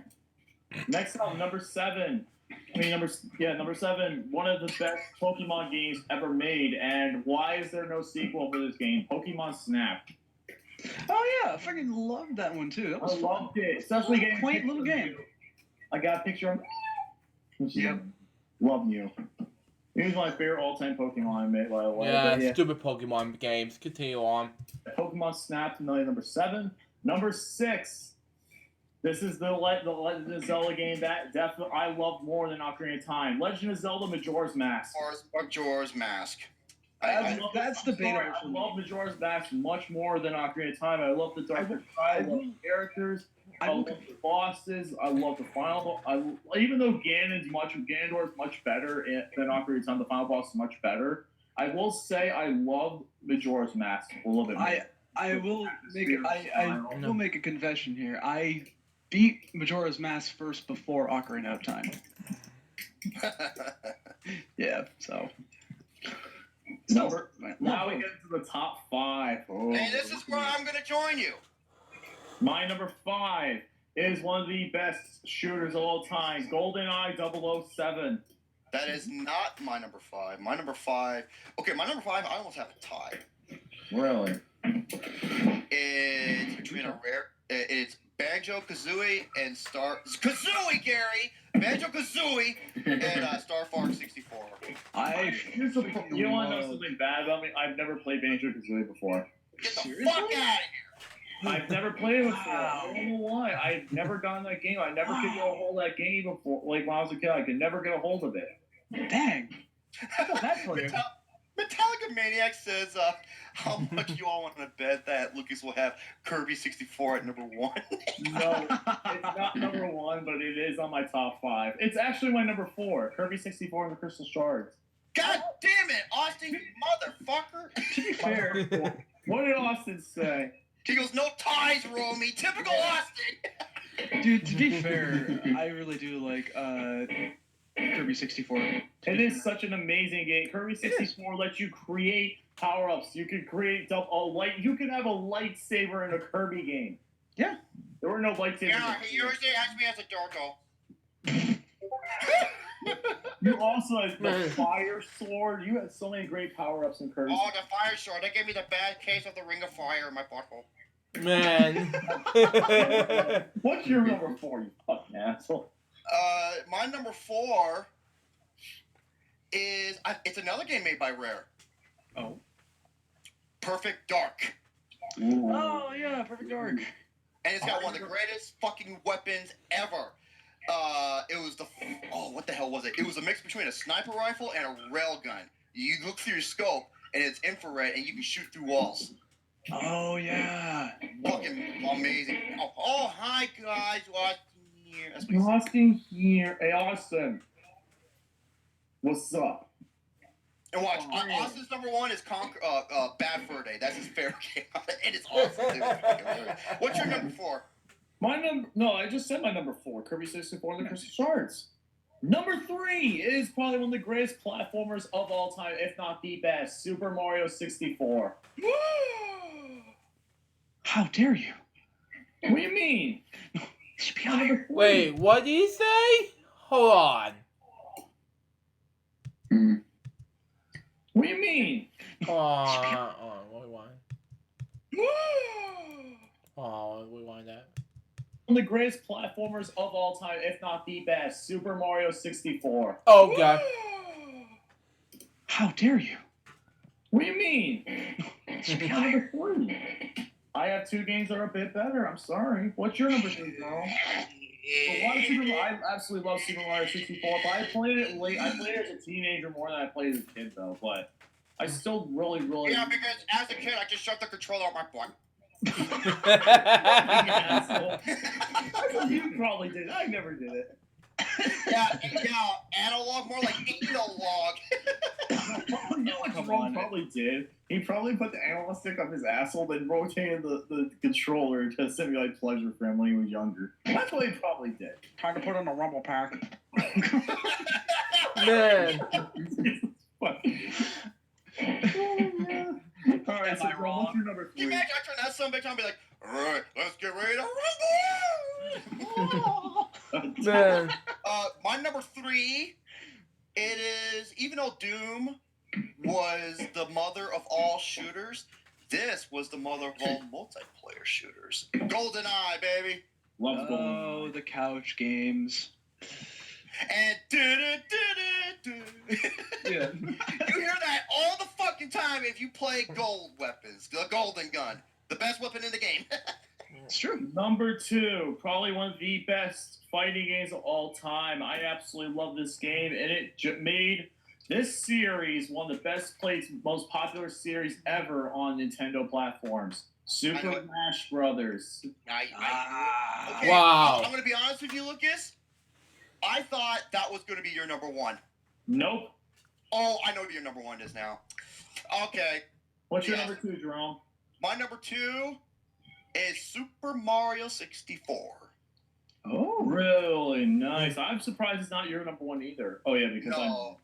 Yeah, my number 1, I'm just gonna say it right now, it should be everyone's number fucking 1 because it's the best game ever. It revolutionized everything. That's right, Lucas. Yeah, keep shaking your goddamn head. No means yes, motherfucker. And that is The Legend of Zelda: The Ocarina of Time, the game that revolutionized gaming forever. Still. Yeah. Just like Super Metroid did.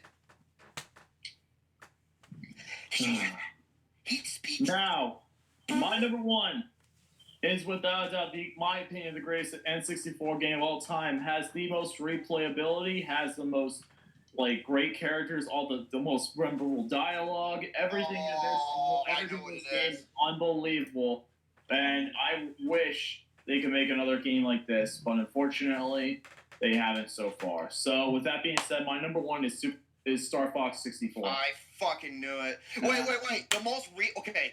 Here's the thing about Star Fox 64. There's not that many. It's a short game, but there's a lot of levels to play, a lot of paths. There are a lot of different routes you can. There's so many infinite possibility of routes you can take. However, you can beat the game in 3 to 4 hours. You know what it takes to beat Legend of Zelda? It takes you 30 to 40 fucking hours. Yeah. Wow. Oh yeah, I still love Star Fox 64. Yeah. I think it's my favorite game. One of my favorite games of all time. It is one of the best games of all time. It is such great replayability, such memorable dialogue. Yeah, pretty much that's why Star Fox 64 is my number 1. Everyone in the comment section is saying do a barrel roll. I knew it. Yeah, I want Slippy to do a barrel roll in a fucking building. I hate that little cock, dude. Jesus Christ. You and everybody else, huh? Hey, you know what? I love frogs or toads when I saw them the first time. It was Diggum. It was Diggum on Honey Smacks and the Battle Toads, okay? Man. Those are toads, not Kirby 64 is not my number 1. Even though I love Kirby 64, I think Super Mario 64 is a better game. Wait, Slippy? I thought Slippy was a toad. Man. No, he's a frog. He's technically a frog. Oh, well, fuck a duck. Mm-hmm. But yeah, Man. folks, that is my top 10 and 64 However, of all time. what are your worst? I really don't have any worse songs. I really didn't play them any worse. I only played one of them. Superman 64. I have worse. You do. Go ahead and go for your worst. For honorable mentions, I'll be right back. So I'm going. I'll be right back. The puppet is kicking in again. I gotta go on this. No, I do not. I'll be right back. All right. Honestly, goes, it is absolutely fantastic. Anyways, so okay, Metallica says Slippy is not a toad; he's a chode. Man. oh, good answer. Oh my god. Okay, for dishonorable mentions, Paperboy 64. Oh God. War Guys. That was a fighting game. That was pretty fucking bad. I didn't play that one. I know there's more, but I cannot name them off the top of my head right now. Shit. Man. But okay, now the top 5 versus number 5. Okay, there were 2 games. One was for the PlayStation and one was for 64. The one for the PlayStation is arguably the best game in the entire series. This is arguably the worst. Castlevania 64. Man. Oh. That was awful. The one we got for the PlayStation is arguably the best. Symphony of the Night. Right? Funny how that works, right? Well, then again, it was inspired by Super Metroid. That's why they call it Metroidvania. But still, it was fucking awesome. Yeah, Castlevania 64 ass. Number 4, oh man. Mortal Kombat games can be really good, but not this one. Mortal Kombat Mythology Sub-Zero. Man. Yeah. That's right. It was like the side-scrolling fighting platformer. Ass. Yeah, it was ass. Number 3, oh my god, this is one of the worst first-person shooters ever made. Oh. Mm-hmm. This is a game that was lead directed by John Romero. Oh. Daikatana. Oh, Daikatana. That was Awful. that is atrocious. It was. You want to talk about awful gameplay mechanics and control aspects to it, like how you open up doors and shit, how to aim, and it's just, and it's so dark you can't. It's not dark as in like mood. I mean dark like you can't see a fucking thing. Yeah. Number 2, Carmageddon 64. Arguably the worst driving game ever made. Man. Yeah. Graphics that look like it came straight out of the Atari. Man. It's true, man. Those things were awful. Because Carmageddon was based off of the I think it's an arc. It's a Carmageddon 64 is a port of actually a fun game, and how it was ported to 64 was just shit, man. Oh my god. Yeah. And number 1, you all know what number 1's going to be. Come on now, it is the worst fucking game ever made. And kudos to Brett, Super Mario Bros. 3, because when he played it on his channel, and he got really far into the game. He even got past the tornado part.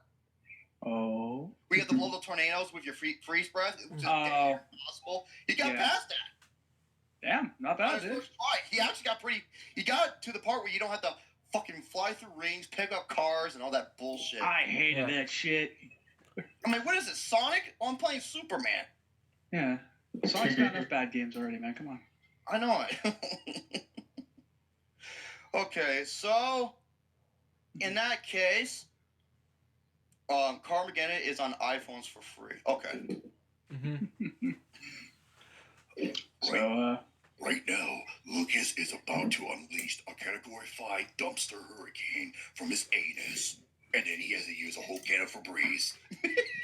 Man. I don't think a whole entire can of Febreze is gonna save us now. I'll be back in just a few minutes. So I'm not taking a dump, but I'm just doing something for. What happened? Did you run out of toilet paper? No. Did your car in the toilet? No. Okay. You need a plunger? No. I bet you after you get done.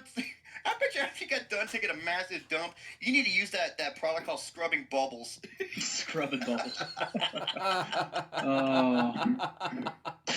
All right, no problem then. We'll just Don LaFontaine. You remember Don LaFontaine, the guy with he's like this. In a world where cops are vanished by criminals, only one man can do the job. Yeah. That's what he sounds like, man. Yeah. You know, What was it? I should wait for Lucas to come back because By the way, there is a new version of Brutal Doom 64, and it is awesome. Yeah, I've still been playing a whole shit ton of Let It Die. I should give an update about that, by the way. A few points that may have been deducted from this game. Oh, dude, I told you this is a game that sounds like it's gonna piss me off, and oh boy. Well, yes, but here's the thing, right? I still love this game. I'm not gonna lie. There's just a lot of things that I don't like. For one, I actually cheated the system earlier before, but that's another story. But what happened to me is that in the player versus player aspect of this game, when you raid people, it generates hatred from one team to another. I, of course, am representing Team Florida, right? As per usual. I wonder if Florida Man plays this game. Anyways, so one of the few things that that happened to me was that I had before I quit to go ahead and go to bed for the day. I had the max amount of kill coins I could carry at the time, which was 90,000. Wow. When I woke up, half of that was gone. That is just bullshit. Because I got raided hard fucking core. And honestly, that was one of the few things that really pissed me off. I did say earlier on the Skype call with the folks here that I did in fact get my coins back and then some. But yeah, it was really frustrating. It's honestly just a setback, but God, it pisses me off. Let me think. I still don't know what the maximum level of floors are in the game yet. I don't know. Okay. I thought it was 30 at first, but I realized that there's 4 main bosses, so there's possibly 40. Someone else said there's probably 128 now. I don't know. I'm gonna find out. Good. Lucas, did you wipe like a big boy? I didn't take a shower. I was doing something else. Okay. I had to take care of a couple things, but... Okay. So, I guess I can go ahead and do my last 2 bits for the show. Yay! That sounds good, because really don't have much else other than the Golden Globes, really. That's... Alright, because I was going to say, I got 2 things in to show off on a high note, but that's fine. We'll do those. We'll save the Golden Globes for another night, because I know I want to end the show probably within the next, 30 minutes or so, because I got to get ready for work tomorrow. Fuck Golden Globes. Man. That's the gist of it. Okay, so I had something to happen to me at work recently. Oh my God. That sucks. And it's one of those things I definitely can look back on it and laugh. I wasn't frustrated at the time. I was dumbstruck because I was working a normal shift as I usually do. Mm-hmm. And as I've mentioned before, anyone who's listened to the show, longtime listeners who've heard my stories about where I work nearby a neighborhood where a lot of Guatemalans reside. I want to hear Gary say Guatemala. Guatemala. So, now, a lot of them, don't get me wrong, are some pretty good folks. Very hardworking people. There's also a lot of them who are not so much, and in fact, are parasites. Still. Oh, man. They're fucking just cancer to the bone. Yeah, they really can be abusing the system and shit, but we're not going to talk about that. This is a guy that looks like he could be someone who could abuse the system, but he actually works, so I'm conflicted. Man. I don't like him. The reason why I don't like him, because he annoys the shit out of me. Because when he gets drunk, he gets patriotic. Now, I don't mind patriotism. That's fine. But he's being patriotism to a country he's not really originally from. Man. And, again, that's okay. But it's like a German saying, "Hey, Happy Cinco de Mayo." Yeah, exactly. It's just weird. But again, he says he's from New York and he's been living there for 18 years, but he still talks like he's still learning English. So. It's Gary. Man. That's pretty good. So, anyways, now the backstory is up. He came in one day to buy a cheeseburger and a burrito. And I was happy because I was like, oh, he's not here to buy beer. It's a Christmas fucking miracle. Well, I was wrong. When I had to ask the question, do you want anything else, sir? So I asked him. Yes. Why you said that? Yeah, I did. Well, I didn't say it like that, obviously. I said to him, did you need anything else for today? And he's like, I'm going to go get some beer. So I'm like, oh, fuck. Oh, no. Oh, you ruined the moment. So anyways. He needs some piss water. Yeah. Still. Heineken. So Netherlands piss water, as I like to call it. Now, when he already gave me the money for the 2 items earlier, as for and I was like, okay, I'm gonna go ahead and because he knew this too, he handed me the money so that he could go ahead and take care of the transaction, and then afterwards he's gonna make a second transaction dealing with the beer. Well, we did that. I put the money in the register. I got his change out, put it on the counter with his stuff so that he can grab it. When he came back, he started pointing at the food. I'm like, what the hell are you doing? What the fuck are you doing, man? And I shit you not, this is what he said. He said, don't make me laugh. For free? I'm like, excuse me?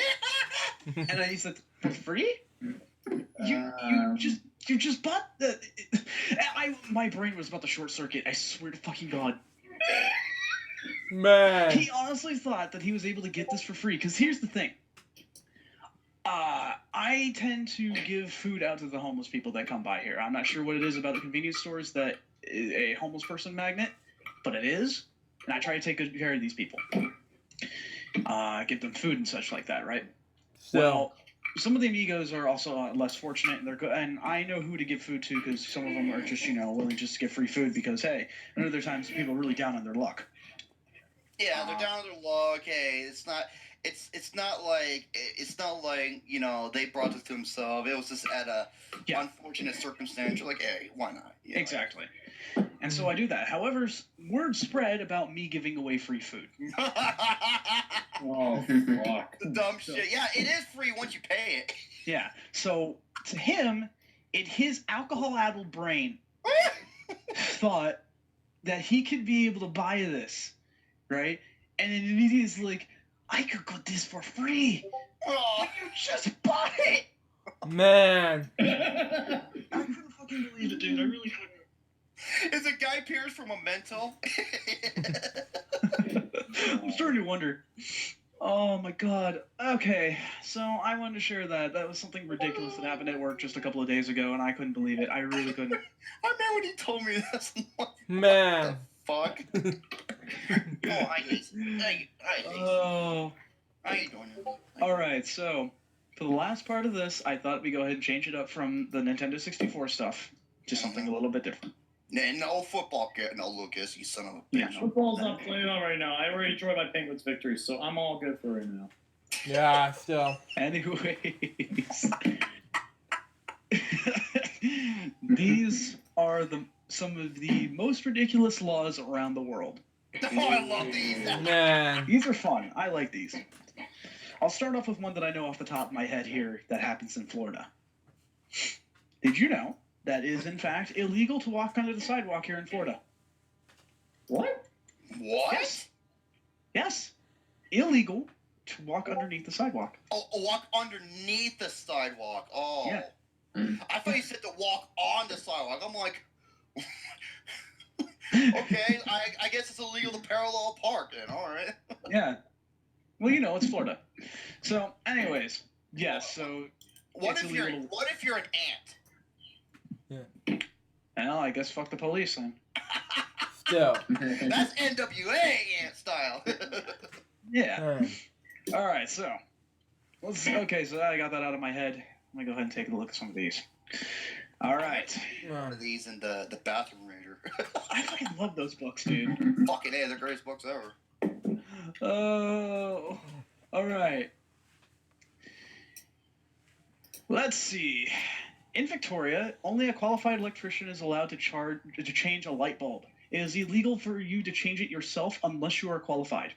If not, you would have to go pay up a fine up to $10 Australian. Man. Dumb.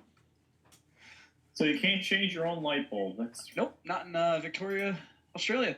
No, Lucas, you don't screw it in your ass. It goes up in the ceiling. I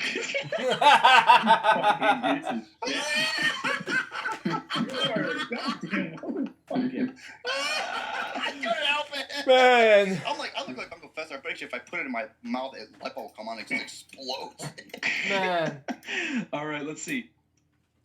In Millen, it is illegal.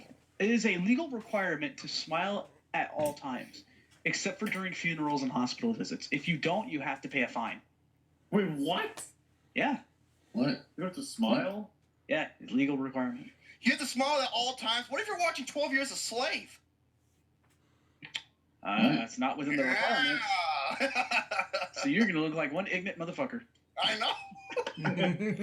Let's see. Number 3. Winnie the Pooh is banned from playgrounds and Tucson, Poland. Really? Really?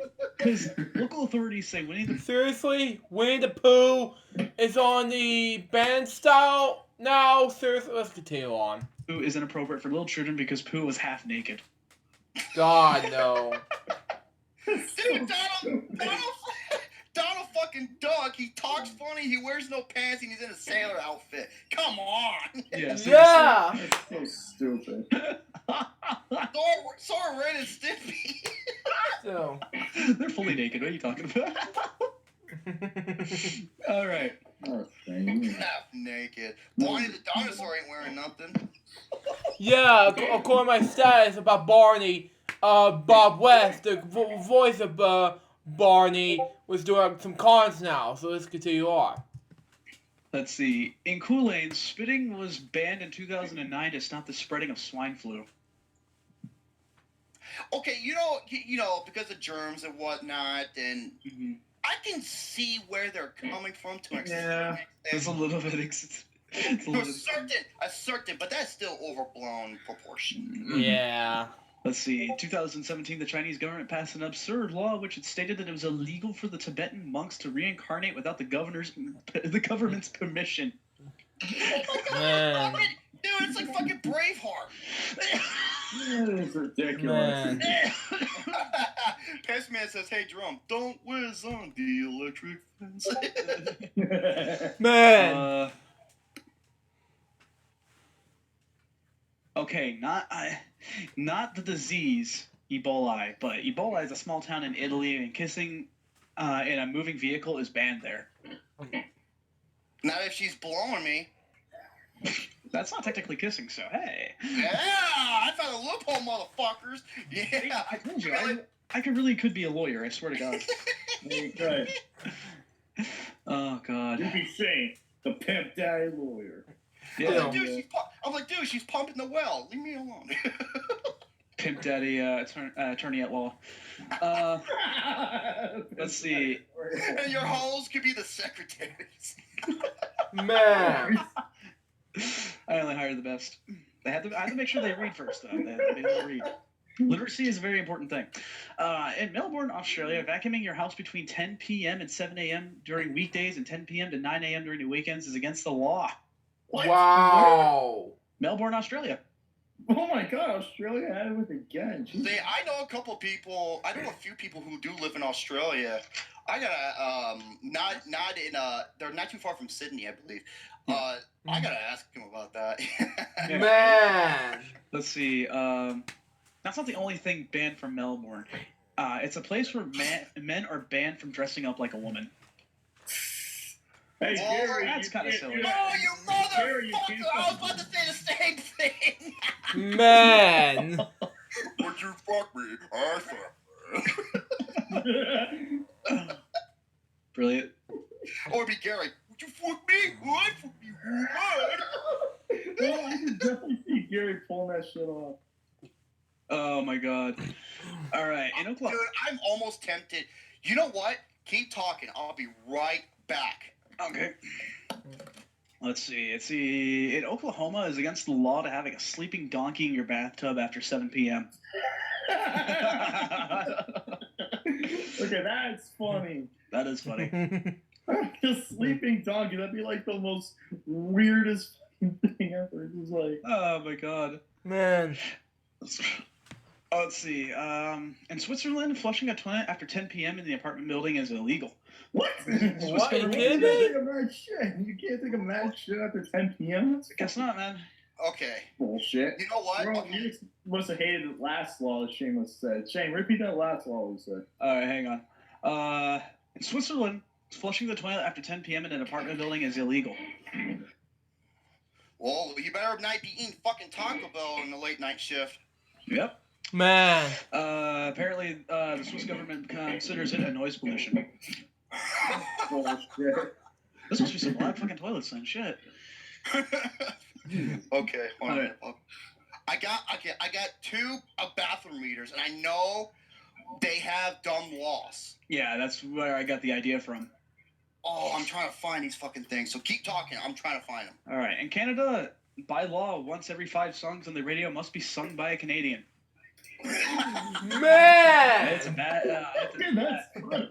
Well, that's actually cool because Trey Parker or Matt Stone, because they're originally from Canada. That's true, but I was also Or thinking- Ryan Reynolds. The truth is, they fucking hate Canadians too. Oh my god. So, Let's see. In Honolulu, Hawaii, it's illegal to sing loudly after the sunset. wow.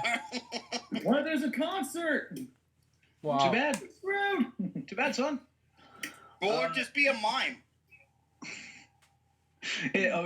You might hate this one, Lucas. In Torino, Italy, it is against the law not to walk your dog at least 3 times a day. That's ridiculous. I Wait. walk Goalie a lot. Even though Goalie wouldn't be able to make it through half of them. He was Yeah. way too old for that shit. Yeah, exactly. Okay. 285. Let's see.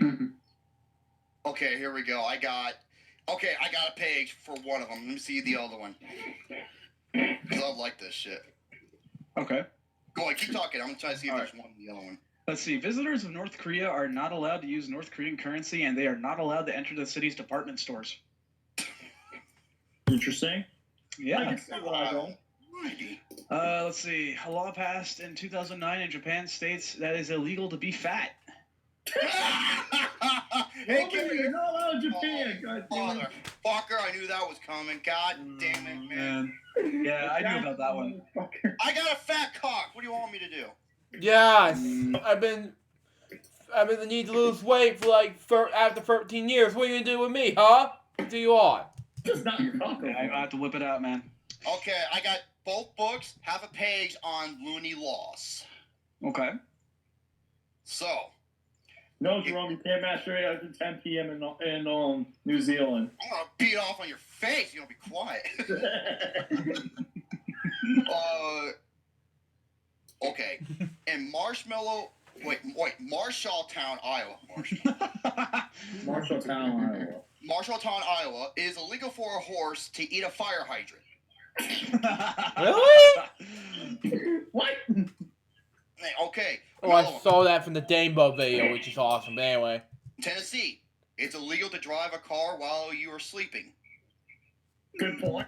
Oh yeah, I was so tired while I'm sleeping while I'm doing this, but why? Continue on. That makes so much sense. True. In Macomb, Illinois, it's illegal for a car to impersonate a wolf. Man. Where did they come up with this shit, dude? I don't know. I really don't know. What? Okay. It's illegal in Fairbanks, Alaska, for 2 moose. Moose! Yeah, moves, Gary. It is illegal for 2 moose to have sex on city sidewalks. Well, it is public indecency. So that's how Sarah apparently got to jail. Oh, Man. okay, makes sense now. I'm just kidding, dude. Sarah Palin, you are hot and fine as fuck, but goddamn, you're annoying as shit. Not to mention, not all that bright. It is illegal in Hartford, Connecticut to kiss your wife on a Sunday. Not downstairs. It's illegal Not to downstairs. your life on a Sunday. That's stupid. Well, Vince McMahon, sucks for you. God damn it, you were gonna take my joke. Shit. Not to fucking say that, man. In Natchez, Mississippi, it is unlawful for elephants to drink beer. Really? What would elephants be doing drinking beer anyway? Oh man, someone will just want to get hammered. I don't know. It's like the joke with a rhino and an elephant making a baby. Hell if rhino. Get out. I know. That was the point. I was supposed to be stupid. Oh my god. Okay. It is unlawful to tie. What? I can't believe I'm going to be fucking saying this shit. Okay. In Detroit, Michigan, it is unlawful to tie a crocodile to a fire hydrant. Man. Okay. I'm not that upset because crocodiles are fucking mean. I'd be upset if it was an alligator. Those guys just want to sit there and chill, man. You know, they don't want to mess with nobody. Yeah. So just leave them alone. In Knoxville, Tennessee, it is illegal to lasso a fish. Good luck. Good luck. I just love Shane's optimism about it. Yeah, seriously, good luck with that shit. Okay. In Arizona, it is illegal to hunt or shoot a camel. Really? Well, Jerome, tell you what you're not gonna do. It's coming Saturday. Well, you know what? You know the funny thing is, not too far from where I live, there's this hump. Okay. You know how many times you've interrupted me now? Me? No. What are you doing? I'm trying to do a show here, and you're really interrupting. I'm trying to do the show. You're right in front of me, going over your papers and doing all this bullshit. What are you doing? Get going! I need a what? I need a what? Oh, how dare you talk to your son that way? Your beloved son. You're right. Yes, your one and only son. Wait, I am? What? Do you have more kids? You don't think so? Did I ever saw you in the morning show? Jerry. It's like what I was saying. Not too far from where we live. You know, I don't know who these people are. They actually have 2 camels as pets. They do. Yeah. Oh, yeah. No, just don't go shoot them. Still. No, they're cool animals. I'm not gonna shoot. Yeah. Still. It's Yeah. What the fuck? And Tuscumbia, Alabama, it is against the law for more than 8 rabbits to reside on the same block. If they're fucking like rabbits, they're gonna be multiplying. Yeah, that's gonna be at least your problems. In Hawaii, no one may whistle in a drinking establishment. Man. Really? Okay, I'm gonna end it on this one because this one you just have to hear to believe. Okay.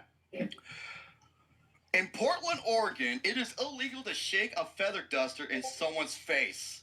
That's just rude. It's rude. Yeah. What if it's one of your hot maid hoes and she wants to shake that feather duster in your face, you know, kind of tease. Hey, teasing me, that gives me fucking allergies. Get that shit out of my face. Still. So there you have it.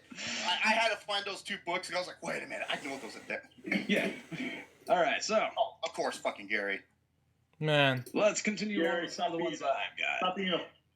I forgot what I was going to say to you. My bad. Let's see. In Scotland, if someone knocks on your door and requires the use of your toilet, you must let them enter. Man. Hey, Lucas and Gary, fuck you guys. If I go to Scotland, I'll be like, you go shit in the yard and fertilize you motherfucker. I ain't shit. You ain't shit. You ain't stinking up my goddamn home. Get back to nature. No, just don't let EEP445 do it. Man. Oh, fuck. Don't let who? No, I have to show you the meme, Jerome. I'll show you the meme. No. No, it's not a meme, it's a person, but like, I'll show you what it was. I don't like this guy. I'll tell you about it earlier. Okay. I don't like this guy. Anyways, bear wrestling is illegal in Alabama. Man. Zangief, that's why you're in Russia. What are you talking about? He is the bear. I am the recycle. That guy, I fucking hate that guy. Oh, Zangief? Yeah, because... Well, yeah. I like him as a character, but I don't like the fact that everyone who uses him, including the AI, likes to fucking grab Happy Me, man. I don't want to be manhandled. Or look at, what's his name? T-Hawk? That big, even though he's a Mexican, he's from like a Mexican tribe. If he gets close to you, he does this Mexican typhoon when he grabs you by the head, jumps and just spins you around with one hand and just slams you head first in the fucking ground. Yeah, Man. dude, that's pretty cool, though.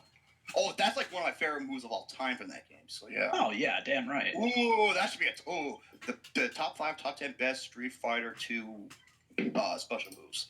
Oh, yeah, could do that. Still. Okay, All next. right, let's see. In Oklahoma, you can be arrested for making ugly faces at a dog. Man. No wonder Goldie's like with look. He's like, man, I'm too old for this shit. Man. She always has that look where she's like, I'm too old for this shit, pretty much. She has that face almost every freaking day. She does. That's great. Like, I can just make shit, and then you do something loud, and I try to give her hugs. Like, You know, whenever like- I give her hugs, it's like, she just looks at me like, What are you doing? What are you doing? he's like she's trying to sleep, get her beauty rest, and then Lucas watching a ball game, and he screams, and the dog just wakes up and looks at Lucas like, bitch, be quiet. Shut up. Man. It's 3:00 in the afternoon. Some people are trying to sleep. All right, let's see. In Devon, Texas, it's against the law to make furniture while you are nude. Oh God. Oh no, Jesus was in Jerusalem. All he was wearing is like something around his waist and shit. So. Well, he's not in the nude. It's still covering, but yeah. Oh, true. Well, he was more of a masonry. He wasn't Yeah. carpenter. He Oh wasn't. yeah. He was the yeah. Let's see. In Pennsylvania, it is against the law to tie a dollar bill to a string on the ground and pull it away when someone tries to pick it up. That sounds like what I would do. Man. Dude, I remember Jackass did that in their television shows. Wait, Metallica Manic says, in Florida, it's legal for men to talk about football and use Kirby and meeples for butt plugs. Definitely not what I do. Oh my god, Steve Cooker can say the same thing. Well, I guess we'll be hunting camels because he lives an hour from me. Man. Yeah, he lives in Prescott area or some shit. Yeah. Yeah. Let's see. In Thailand, you cannot leave your house if you're not wearing any underwear. Well, if you're Scottish, you're fucked. That's true. Man. Or if you're from Metalocalypse, you're fucked. Hold on. Wait, did you say this was from that one about the crocodile was from Michigan? Yeah, Detroit, Michigan. About tying, it's illegal to Detroit, Michigan. It's illegal to tie a crocodile to a fire hydrant. This one says that, except it says an alligator. Either, well, Same difference. Tomato. I'll stop you there for a second. See, alligators are okay as long as you don't mess with them. They don't care. They're lazy as shit. Good point. Oh, with alligators, saltwater crocodiles, fucking run, dude. Oh no, they're fucking mean. Mean is an understatement. They are vicious. Dude, fucking alligators are like my my spirit animal because I'm lazy to the point, right?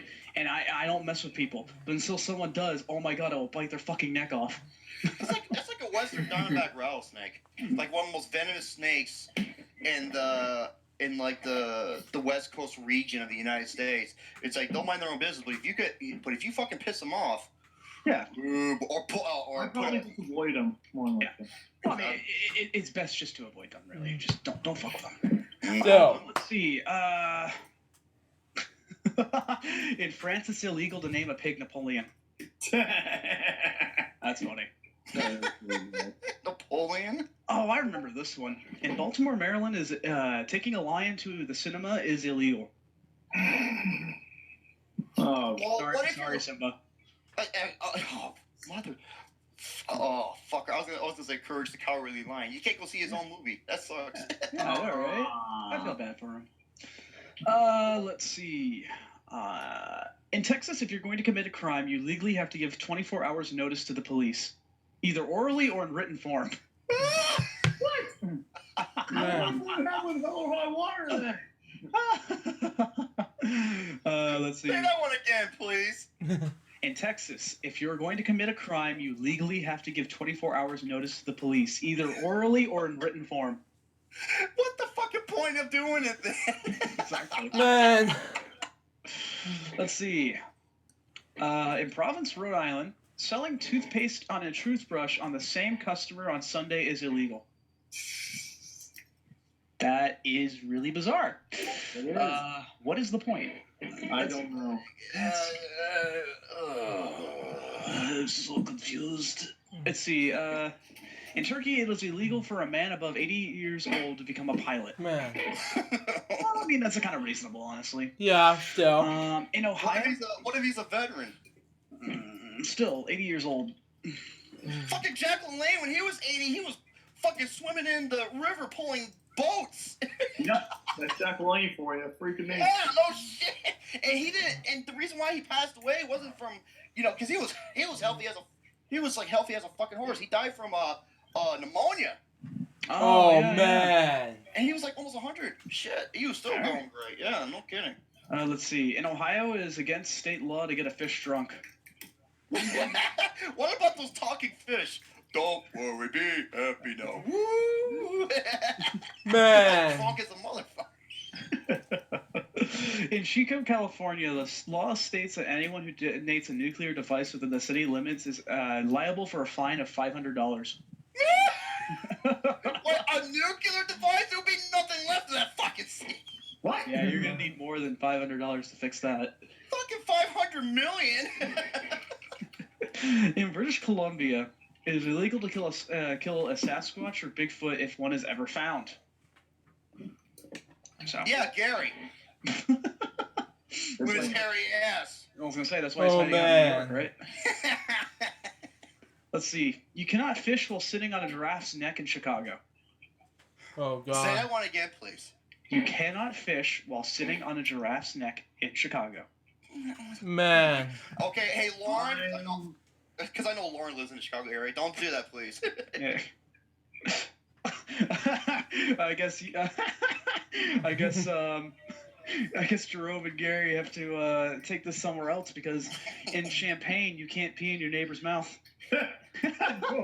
Golden R. Kelly either. Not even R. Kelly can do it. Nope. I can piss in his ass. There's not a loophole. Jesus. Let's see. Oh my God. What? Does this involve me in any way, Shane? Does this involve me in any way? Possibly. Oh, no. Sodomy is illegal in general in Idaho, Utah, Michigan, Virginia, North Carolina, South Carolina, Florida, Alabama, Mississippi, and Louisiana. Wow. So there's no sodomy? No sodomy. Aww. Sodomy. All right. Hey, put it to you this way. They didn't say Arizona. It's true. Rome. No Georgia, sadly. But there you go. Let's continue on. Okay, back. Let's see. Hey, Lucas, come here. I got something to tell you. No, I'm good. I'm good. In Mobile, Alabama, it is against the law to throw confetti or spray silly string. No celebrating. No fun God, bunch allowed. of party poopers. No fun allowed. Man. Let's see. In Saudi Arabia, it is illegal for any woman to drive a car. Right now, it's illegal for them to vote too. Man. Yeah, okay, yeah, okay. I'm gonna say this Oh right wait, now. hold on. That last part. It was now made legal last year. I apologize. And this was at where again? Saudi Arabia. Yeah, the Middle East. For all the women out there, okay, who are like, well, we women should have our rights here in America. If they're still pulling that bullshit, I'm like, Middle East, if they even show their face, they get fucking stoned to death. Pretty much. So Man. go take that shit over there. Yeah, seriously, man. Still. I mean, hell, Catherine Bigelow. She won the Oscar for Best Director. And you tell me they don't get equal rights? Get the fuck out of here. She rightfully deserved that too, man. Oh my god. Man. Let's see. In the Philippines, you can be charged with the crime of unjust vexation for doing just that, vexing someone. And yes, it is as vague and arbitrary as it sounds. Okay, you know what? I am so fucking dumb right now. What does that mean? Let me give you the textbook definition, just so I don't butcher anything. Vexing? In this, vexation is in the state of being annoyed and frustrating. So if you vex somebody, Vexation. Oh, okay, I'm sorry. I misheard you. Oh, okay. Okay. Yeah. Oh my god, that scared me a little bit. So you can't be annoying. Well, Yeah.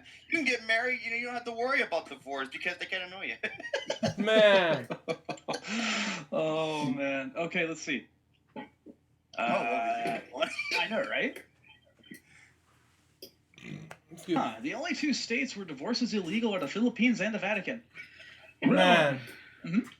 That's interesting. Yeah, it is. Oh, that's where that. Oh, Oh So shit. if you marry, Jerome, if you marry a female, you cannot divorce her. Well, No yeah. matter how ugly or not. I just love how determined that sounded. Yes, I can. Well, here's the thing. At least that's the one thing is that there's no such thing as custody of kids. Man. True. Let's see. In Singapore, selling non-medical chewing gum or chewing gum is a fine of $1,000. A second offense costs Singapore. Really? A second offense costs $2,000 and being forced to clean a public area for the city for a day. If a person litters 3 times, they must clean the streets while wearing a bib that reads, "I'm a litterer." Even pharmacists who sell the medical gum forget to ID 2 years in jail. Spitting is also illegal and can result in arrest.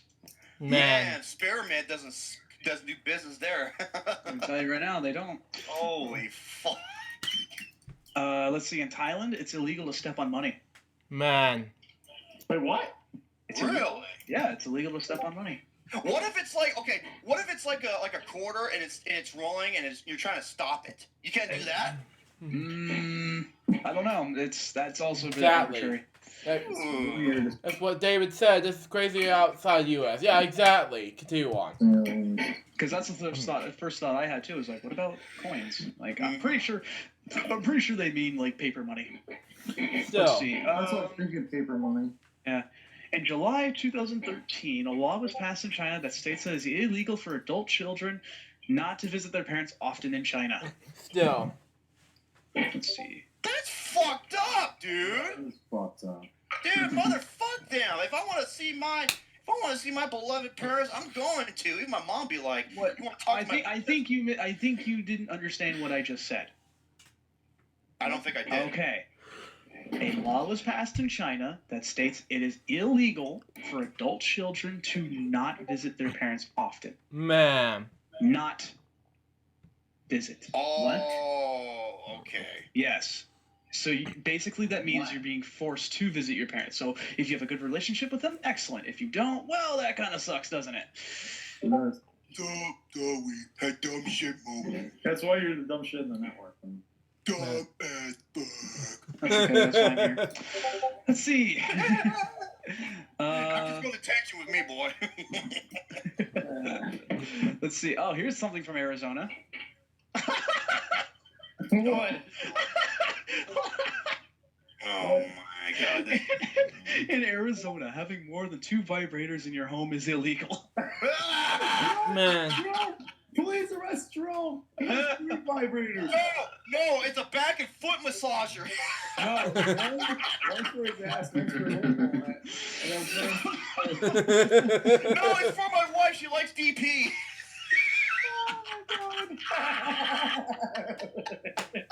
Police arrest Jerome. He has more than 3 vibrators. He has more than 2 vibrators. Oh man. Here's something. No, that's a door stomp. Ding dong. That is funny, man. Oh my god, that's the best law yet. Right? Let's see. No, it's a big lightsaber. Yeah. In Arkansas, there exists a law that stated that in the 1800s that a state's husband is allowed to beat his wife, and only once a month. What? Wow. What? That was a different time back then.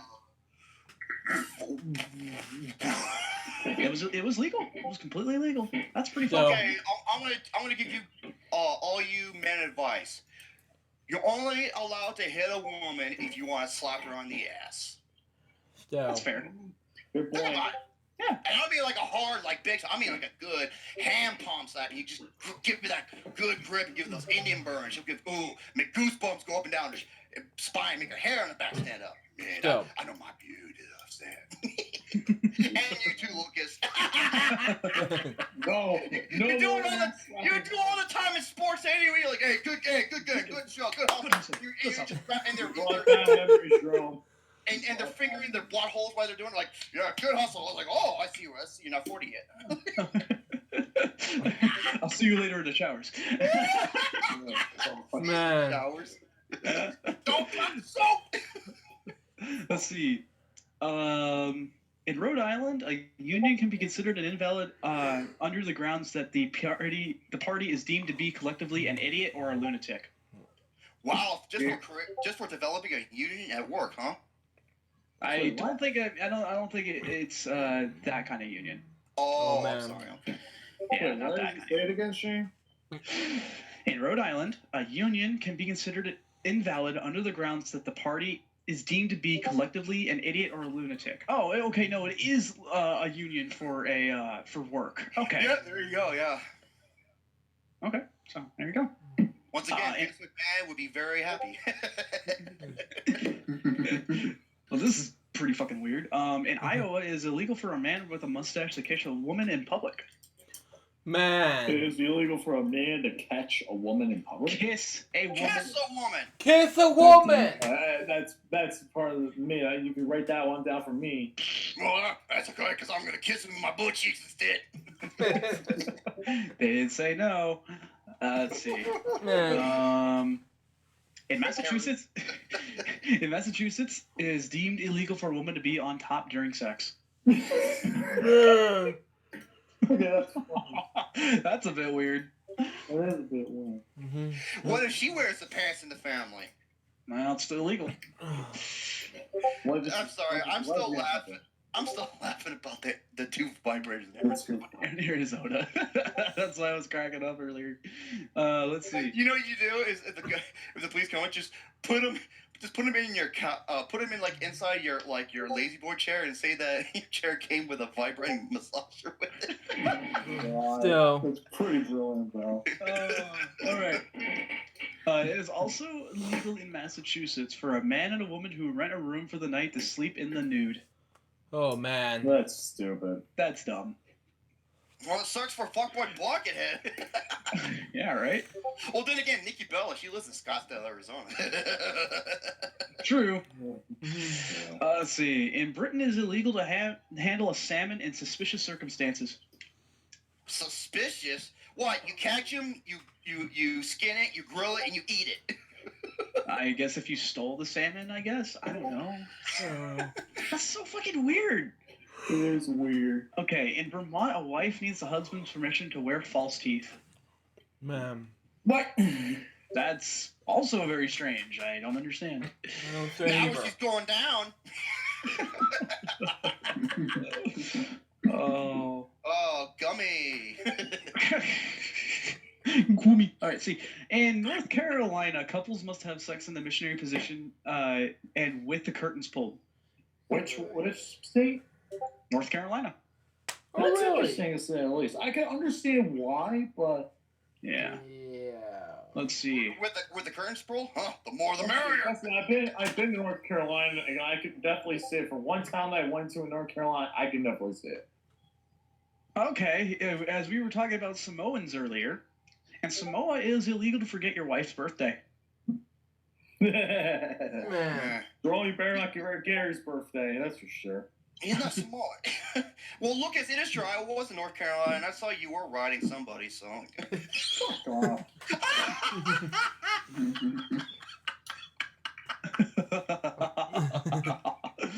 What was his name? Oh man. Fucking asshole. Goddamn fucking asshole. Oh god, he's fucking Man. My eyes are watering. Let's see. I've got a few more. We'll be done. Holy fart bubble. There's just a few more, and we're done for tonight. Okay.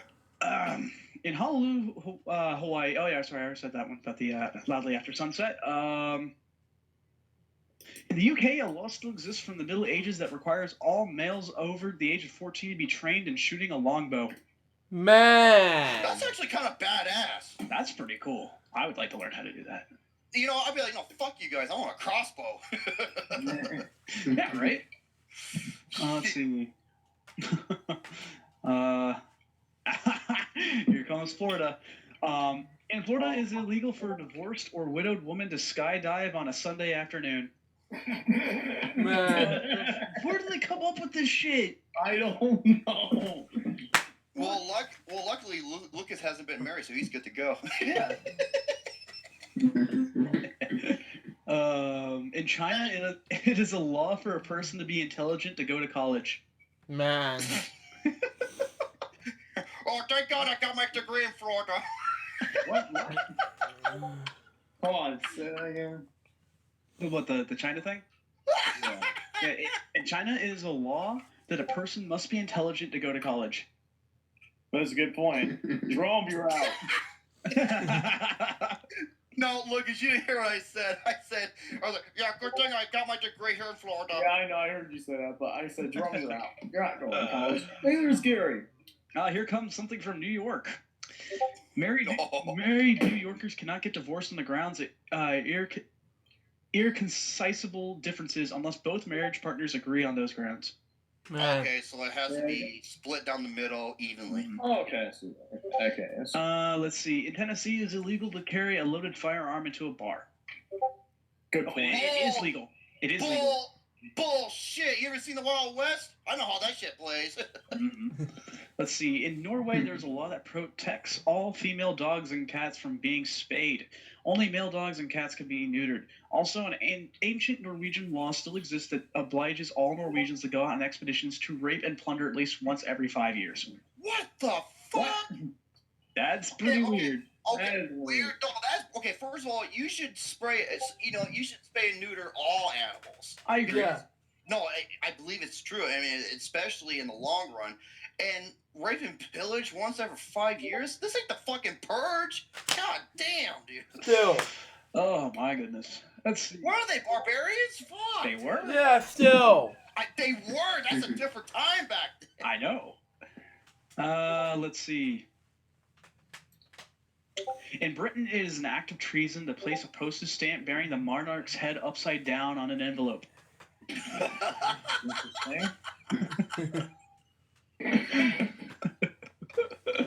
What if the person was blind?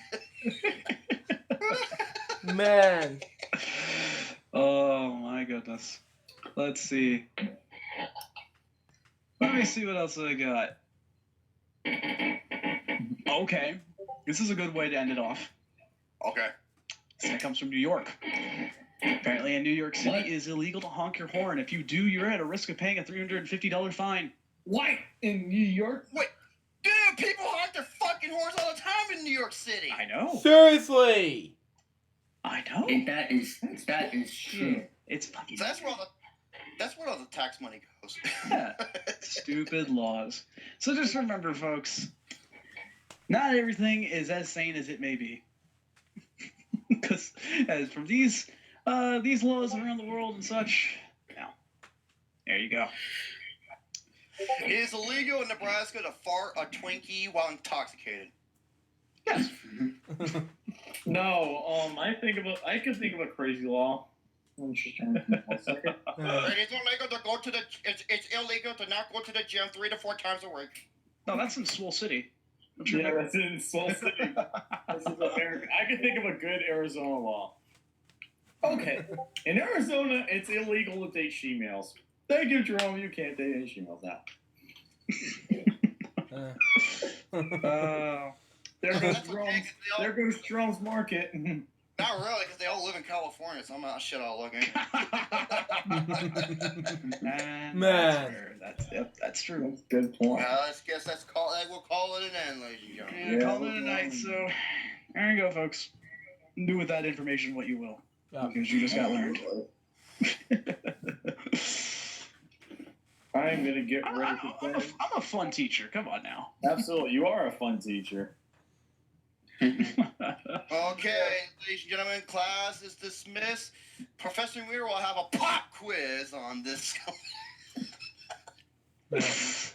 Yeah.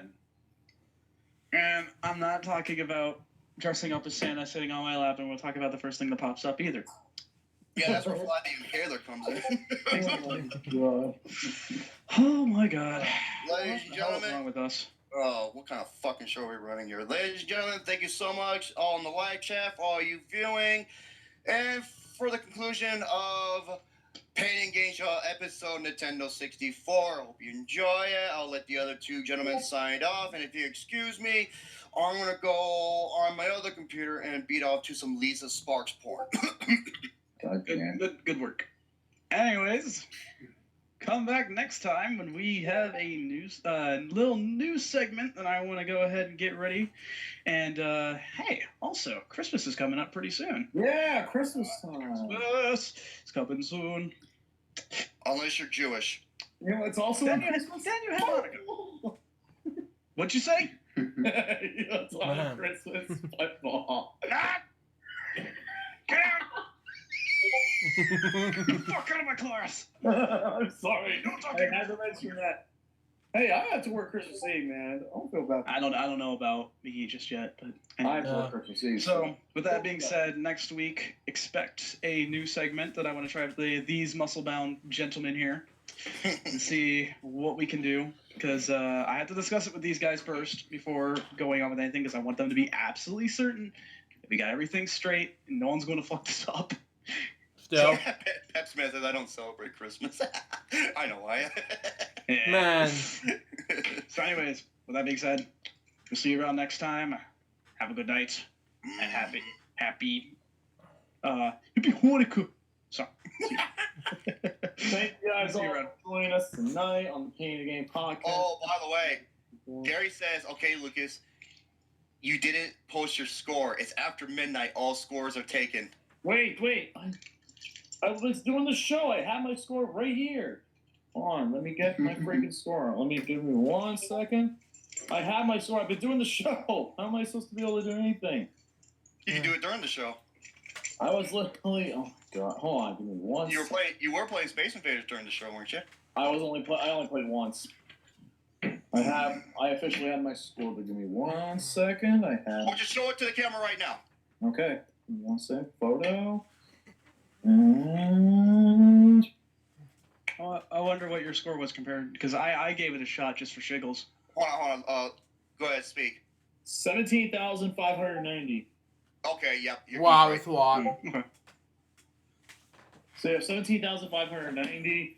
That's pretty much my score. So yeah, ladies and gentlemen, thank you all for joining us tonight on the Pain Game Podcast, episode number 64. We'll be back soon for episode number 65. That being said, see you guys later. Stay awesome. Have a great night. So that was the Pain Game Podcast, episode 64. What do I think about this episode? It was amazing. So far, this episode went to be a success. Now, David, what do you think about this episode? It was good, and the hunt rule in New York, everybody hunts at New York. Like, Still. yeah. But anyways, guys. Yeah, Okay, go ahead. And I don't like rules can't be the same in every country. It's not fair for other countries. Yeah, still. Okay. Yeah, it's gonna be bad, for these folks out there, But anyways, guys, yeah. But anyways, guys, that will episode for LJPCBM Ads episode 335. Hope you enjoy it. Stay tuned for the next episode, which is gonna be the Pain Game Podcast, episode 65. But until next time, this is Jerry saying goodbye. Peace out, baby. We get what to be asked. We got very soon. But man, Jeff was saying out. See ya. Bye, everyone.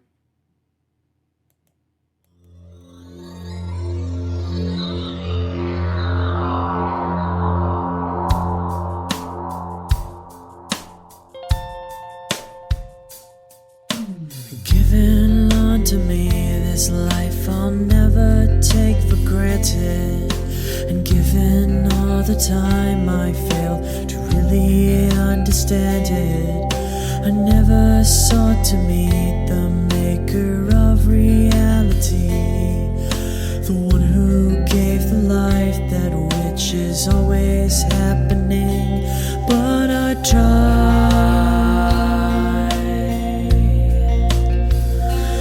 all the time.